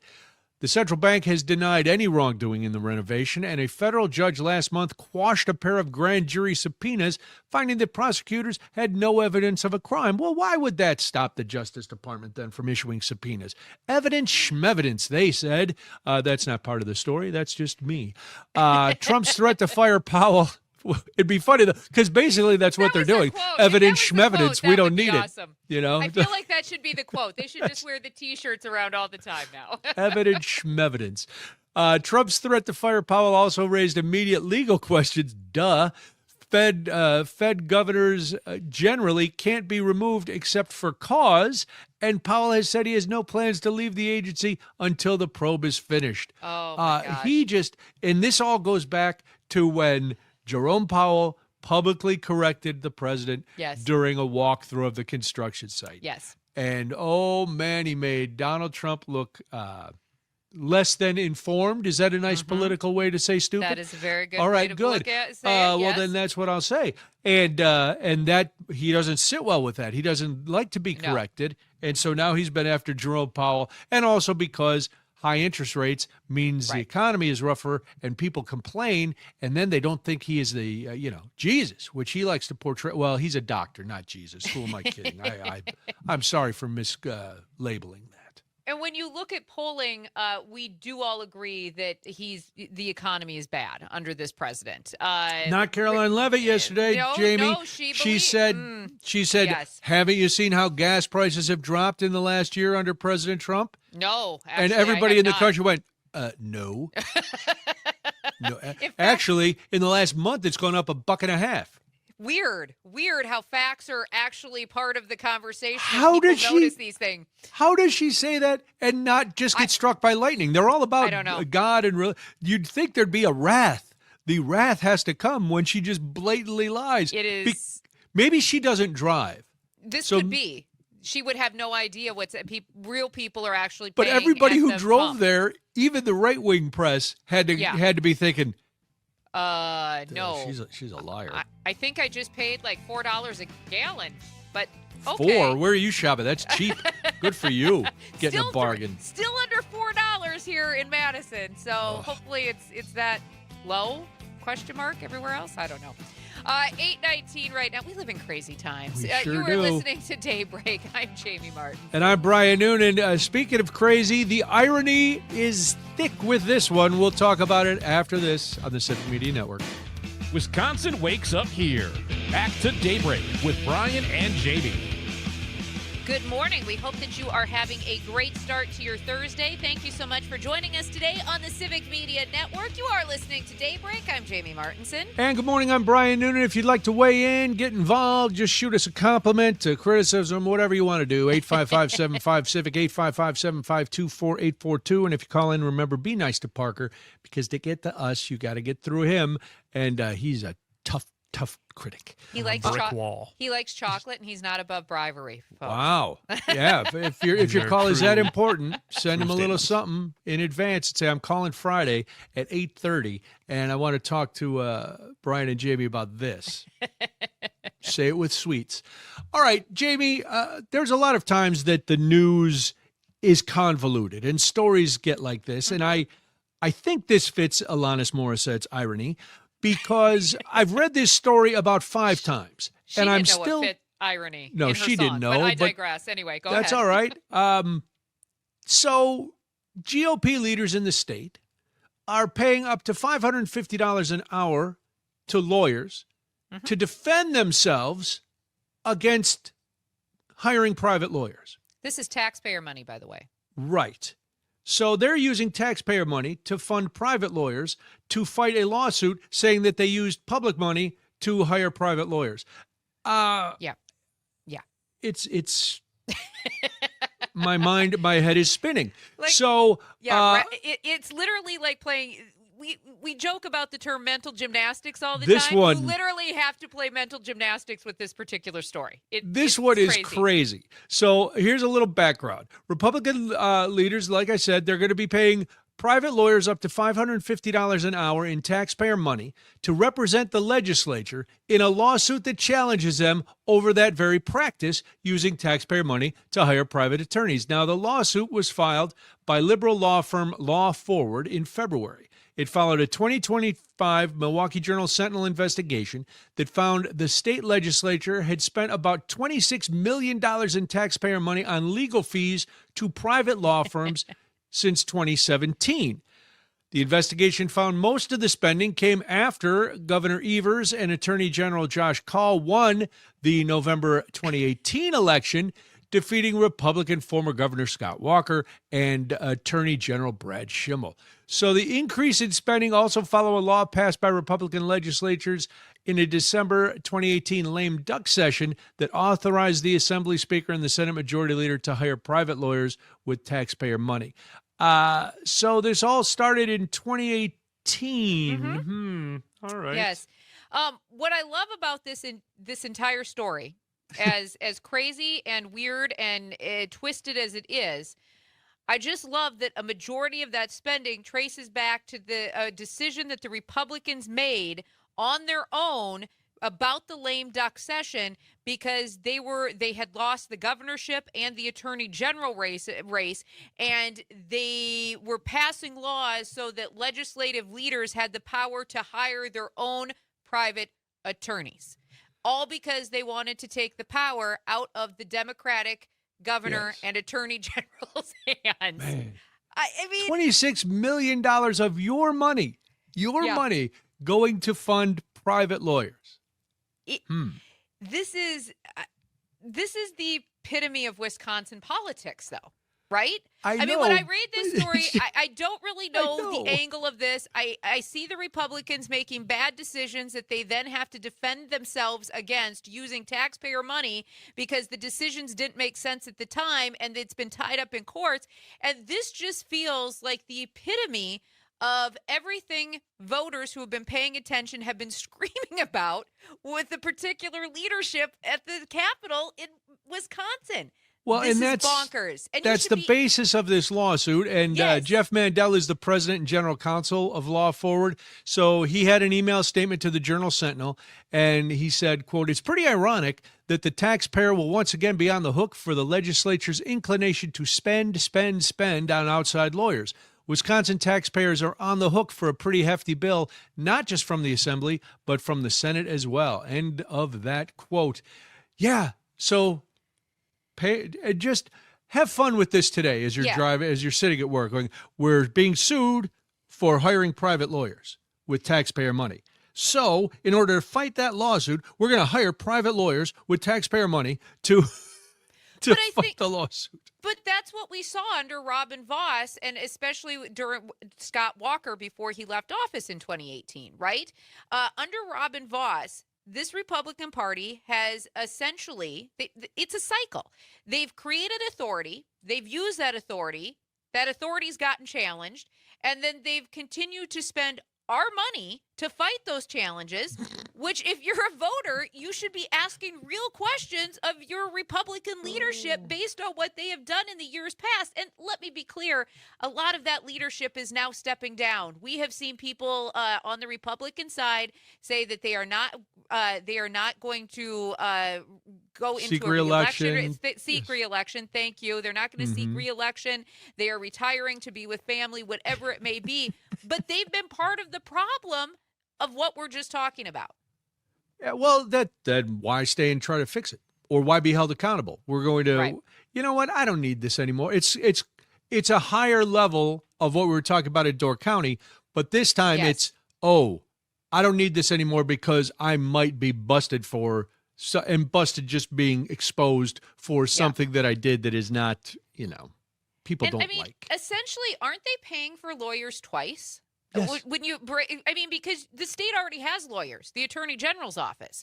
So there's that. But those are not going to work This is necessarily true. in their favor, in their mind. But then they're going out and they're hiring private lawyers. So essentially, they have doubled the lawyers. You can never have too many lawyers, Jamie. That's what I've found. I like a phalanx of lawyers to accompany me into a courtroom. I want to look like I'm the tobacco industry. I want so many lawyers that you can't tell one black and navy suit from the other. That's what I'm looking for. I mean, if you're on your way to work this morning and you're listening to us, if you figure out what we just said, please let us know. Yeah, if you can figure this out. Plus, no kudos for using phalanx. All right, fine. I'll just keep using my vocabulary to the best of my abilities. When we come back, we're going to talk about the weather here in Wisconsin with some of our reporters. It's Daybreak on the Civic Media Network. Local news, community stories, and the conversations that matter most. Now, more Daybreak with Brian and Jamie. Good morning. Thank you so much for joining us today on the Civic Media Network. It is 8:35 right now. My name is Jamie Martinson. And good morning. I'm Brian Noonan. In the wake of a week of severe storms rolling through the area, major flooding is expected across several Wisconsin counties today. Storms are going to continue to roll through. More storms expected for tomorrow night. Milwaukee County, Racine, Kenosha, Ozaukee, Sheboygan, Juneau, Columbia, Greene, Rock-Sauk, all under flood warnings. And to find out what's going on in the Milwaukee area, the Racine area, Kenosha, Stuart Waddles joins us. He is Civic Media reporter at WAUK. And Stuart, thanks for being here. It's, just from watching the coverage and seeing footage coming out of that area, it's been a rough couple days for you guys. How are things sitting right now? Still some standing water in some areas, but a lot of it has receded. You might have seen those images last night coming out of the ballpark. I mean, those images are kind of all over, but the striking ones were Miller Parkway. If you guys have been to the stadium, all roads around there, parking lots full of water, people leaving the game just pulling their pants up like up to their knees and kind of wade through this water. So that was the striking part, but it kind of went on from there again across the city, the Marquette campus, Brady Street, Water Street, funnily enough. But yeah, a lot of water, but good for now, but we're not out of the woods yet. You guys seen a forecast yet? Yeah, we're I'm looking at the radar now. Yeah, you guys are still getting more rain this morning in Milwaukee. Before we went on the air, I said hopefully the sunshine that we have in Madison filters your way pretty soon because the clouds are finally separating and breaking up here in Madison. But there, you mentioned the drama that took place after the game last night. There were water rescues that were taking place on the interstates.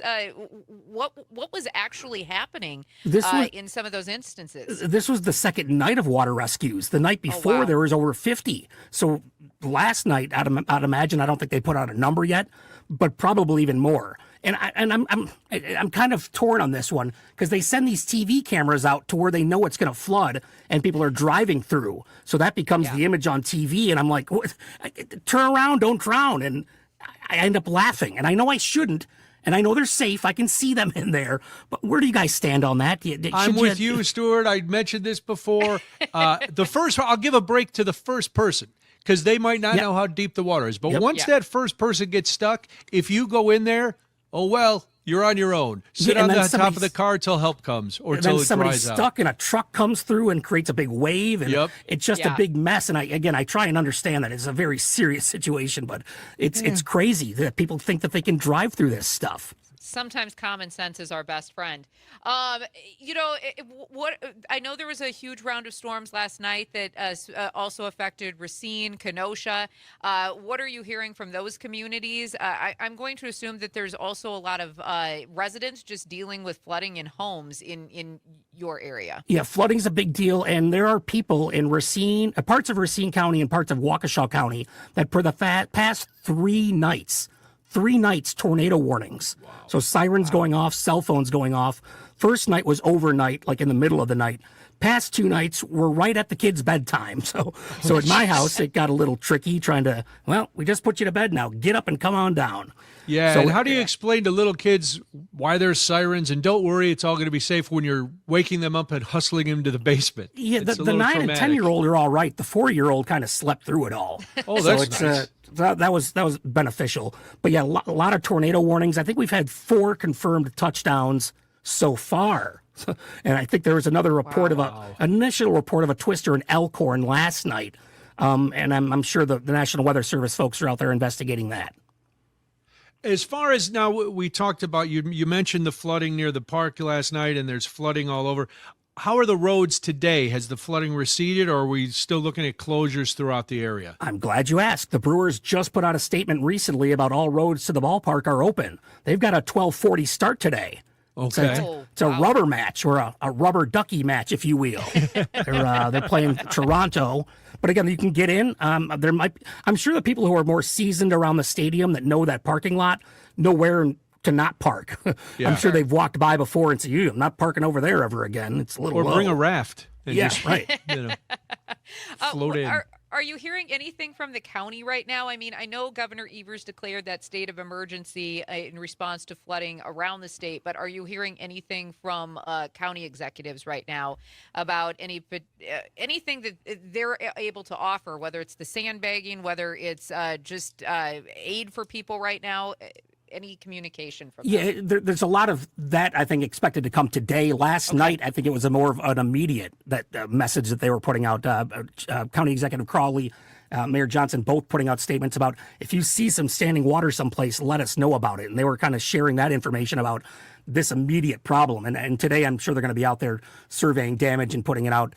Both communities, both municipalities, the county and city of Milwaukee, really good with their websites and keeping them updated and keeping them brief. I think that's important for these government websites to keep things brief and targeted. So if you have a certain problem, you're not going to this government website and trying to find out what's going on. Like they have a specific meaning for this website. So they've been really good at sharing that information. We're talking to Stuart Waddles. He's Civic Media Reporter on WAUK Radio. Stuart, you mentioned the tornadoes that touched down near Kenosha. Is there any estimate on damage yet? No damage estimates. The Kenosha one, I think they're going to reevaluate today. I'm not sure if they got to Kenosha. I know last night they confirmed the Beaver Dam and Waterford. Earlier in the day yesterday, they confirmed the one near Sussex. And again, last night, something near Elkhorn.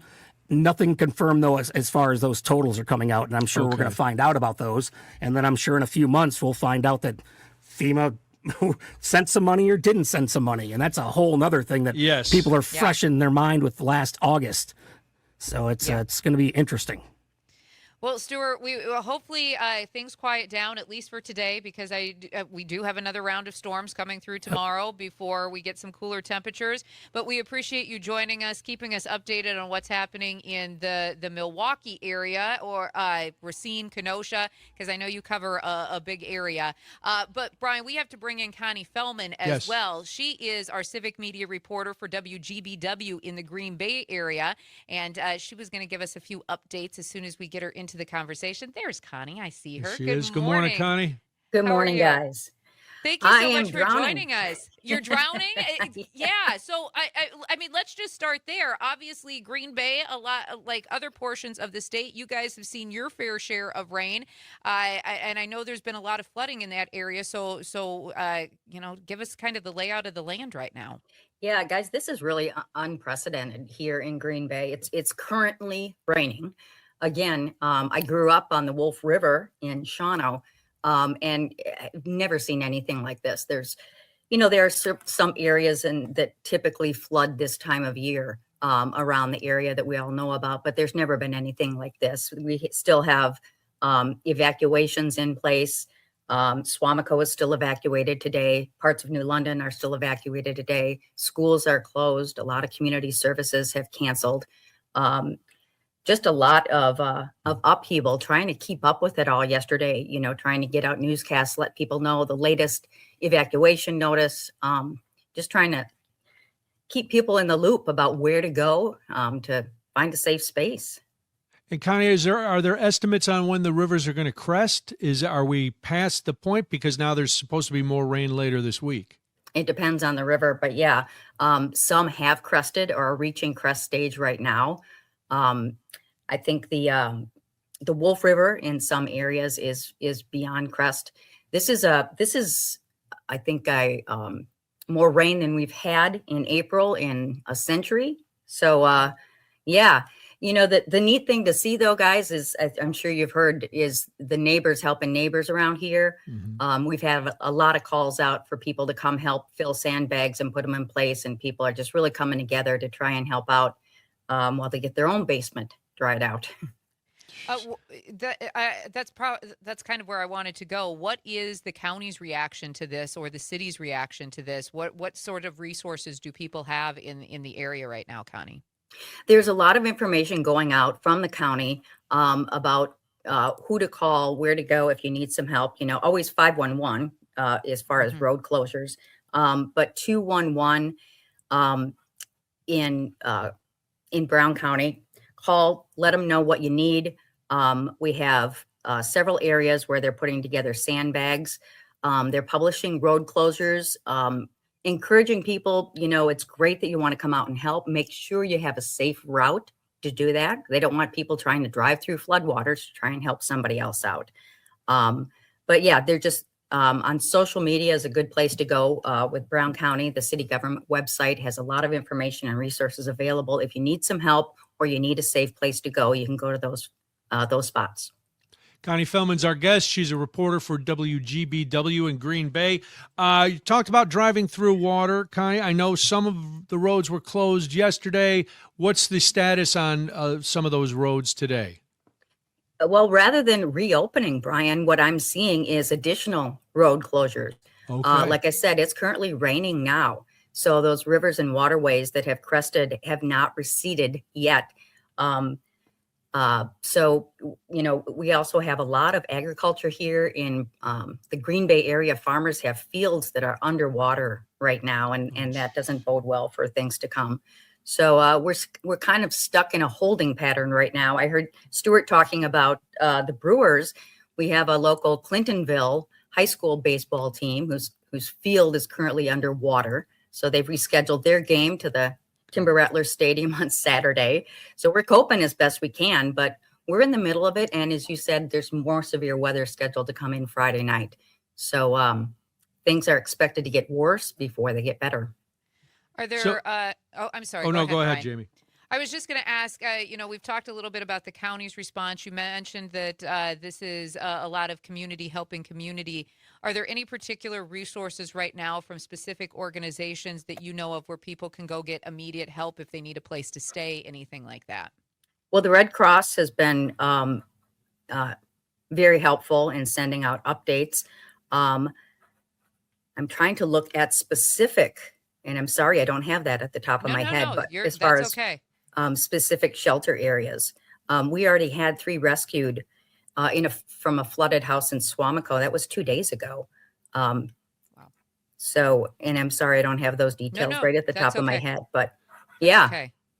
How is the drainage system, the sewers? How are they holding up to this kind of excessive rain? So far, so good. They have put out a warning here that if you see any drain or sewers that have blockage, anything like that, you're asked to try and help clean those out. We have a local peaceful hiking area called Beards Creek in this area.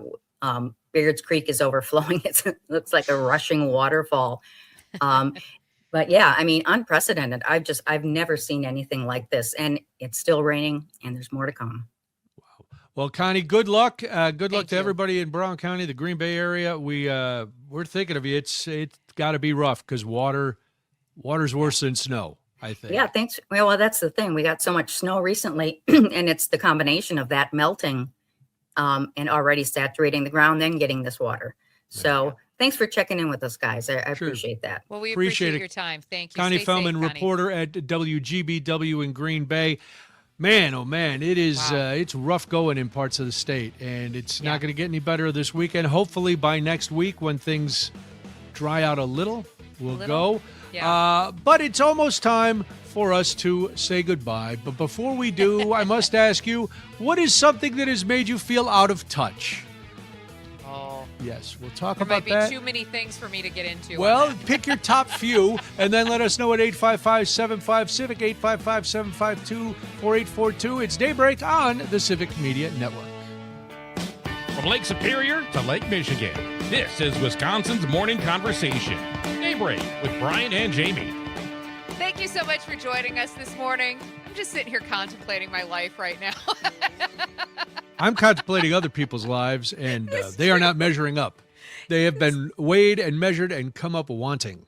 This is why you have to watch the stream and the show within the show, folks, because sometimes there is information that we talk about in those breaks that you can only get on the show within the show on the live stream. I'll be honest, So I please miss the join us days when sometime. that what we talked about on the show within a show would have been hour in the overnight. That's right. Yeah, we would have that would have garnered unbelievable things. Those damn commercial breaks just cut us off way too soon because we could still be going. Oh, and community standards and blah. But I don't think that would have violated community standards because No, I it don't was think so. published in Yes, a public figure's is. book. So Yes. you're reporting on actual news. Yes. And man, we would have made it hilarious. But anyway, that's neither here nor there.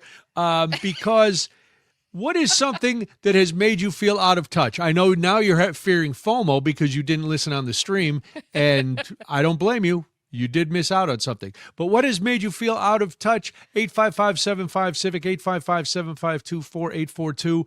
Today, I am feeling my age during this show because first, I did not grasp or comprehend the importance of giving infants email addresses, which Jamie brought up last hour. I didn't understand why that was so important. And now I am completely flummoxed by the fact that people are sheep and given to trends so greatly. Are you, Parker and Jamie, are you familiar with a bento box? I am familiar with the bento box. Okay. I love myself a good bento box periodically. I don't believe I am, Brian. Well, a bento box, Jamie, why don't you explain to Parker what a bento box is? Usually, like a bento box, the ones that I particularly enjoy, I get this box and it's some meal, but in my little bento box, I have like a little pocket of, say noodles or rice, and then I get a little. They're kind of pocket divided like the old Yeah. school TV dinner, and Yeah. sometimes there's a couple So- levels on them. Then I there's, see. there's Okay, like I've I get got a it. little pocket of meat, and then I Yeah. have the veggies that Yeah. go in it, Yeah. and then Okay. I have the Put my cookie in accoutrements the for other the one. top. Yeah, put your the cookie in there. It's cookie like a and the other- Lunchable, That's Parker. right. It's like a Yes. fancy Lunchable. Lunchable Excellent. for adults is what it should be Right. considered. And that's fine. And I knew and know what a bento box is. I did not know that Popeyes was selling a one-piece bento box, and people were waiting in line for hours and hours to get this one-piece bento box. Why? And some people even were able to get some trinkets, some swag, some merch online, but that sold out immediately yesterday. Wow. One of these collectible bento boxes was on eBay, sold for $350, or that's the opening bid. Another Sure. was sold for $200, and one bento box sold for $1,000, according to the eBay listing. Now, I need this disposable income. is one piece does not. One piece is, I think, a game because it comes with more than one piece of Okay. chicken. That's. Do you know Hopefully. Luffy is Luffy a thing? Parker, is that a gamer thing? I am aware of Luffy. I will be honest with you. I am pretty sure One Piece is a TV show. Okay. Okay, and is All Luffy right. a character in One Piece? That is what I recall. Captain yes. Monkey D. Luffy? Ooh, There you go. Monkey it is D. a- Luffy. One Piece is a manga series. Oh, Oh, okay. so that's All that right. Japanese anime? Is that correct? Yes. My kid- Japanimation? I have a kid who's very much Okay. into anime. Yes. See, and I've been into anime since I was a young boy with Speed Racer. People don't remember Speed Racer Speed was Racer's anime. Great. Speed There's like Racer a new was version of it. 100% anime. Yeah. But this bento box has a beige lid, which looks like wood, and on it there's a graphic of the show's main character, which Jamie correctly identified as Monkey D. Luffy. Now that's in orange and white, and to the left of Luffy, it says Popeye's Luffy bento box. That's in orange. Fancy. Then there are two orange plastic compartments that you can put your food in, and it says One Piece and Popeyes on the side, and then it's held together with a stretchy band. Fancy. With yeah. my stretchy band.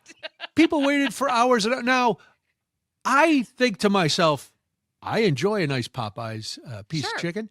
I Sure. like their spicy chicken is great. I like their dirty rice. I'm all about Popeyes. I have no idea what this box is, and I would have say I pulled up to Popeyes to get a spicy chicken sandwich yesterday, as is my want. And I see all these people standing in line. I'm thinking, man, the chicken sandwiches are good, but they've been out for a Yeah. while. We don't need to see these lines again. And then somebody comes running out with their Luffy bento box, Bento and I'm box. like, do I even live in this country anymore? Who am I? So if you're wondering what's in these bento boxes, by the way, the Yes. Luffy box is actually only $8. And it includes 2 pieces of Popeye signature chicken and a little Okay. mac and cheese.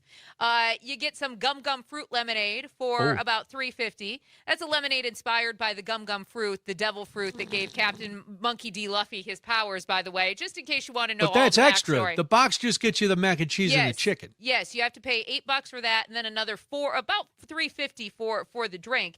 Then you Gum can Gum also get lemonade. you can also get a Chopper's cupcake for about $4, which is a pink cupcake with pink frosting, also named after one of the characters. And then if you want to get the entire bundle, Brian, where you get it all, I you're want gonna it pay all, $14. Jamie. Well, I need it all because you left out the name of the Straw Hats Crew's doctor, Tony Chopper, which is a huge glaring omission in your I'm reporting sorry. of this story. I'm sorry. So please, it is a good one. please, we must Monkey T. Luffy, Tony Chopper, Parker the Amish. He's on the show. I don't know. So didn't I pose felt for that picture. I felt very old and out of touch when I read this story. I was like, I just want chicken. I don't know who these people are.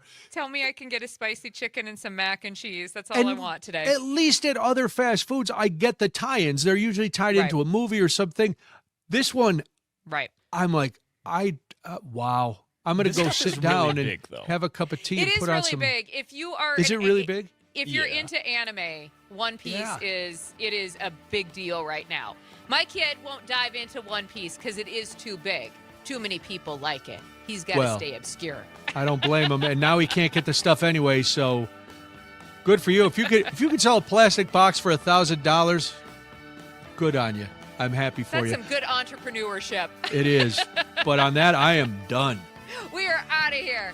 It is 8:59 right now. Thank you for listening to another edition of Daybreak. This is the Civic Media Network.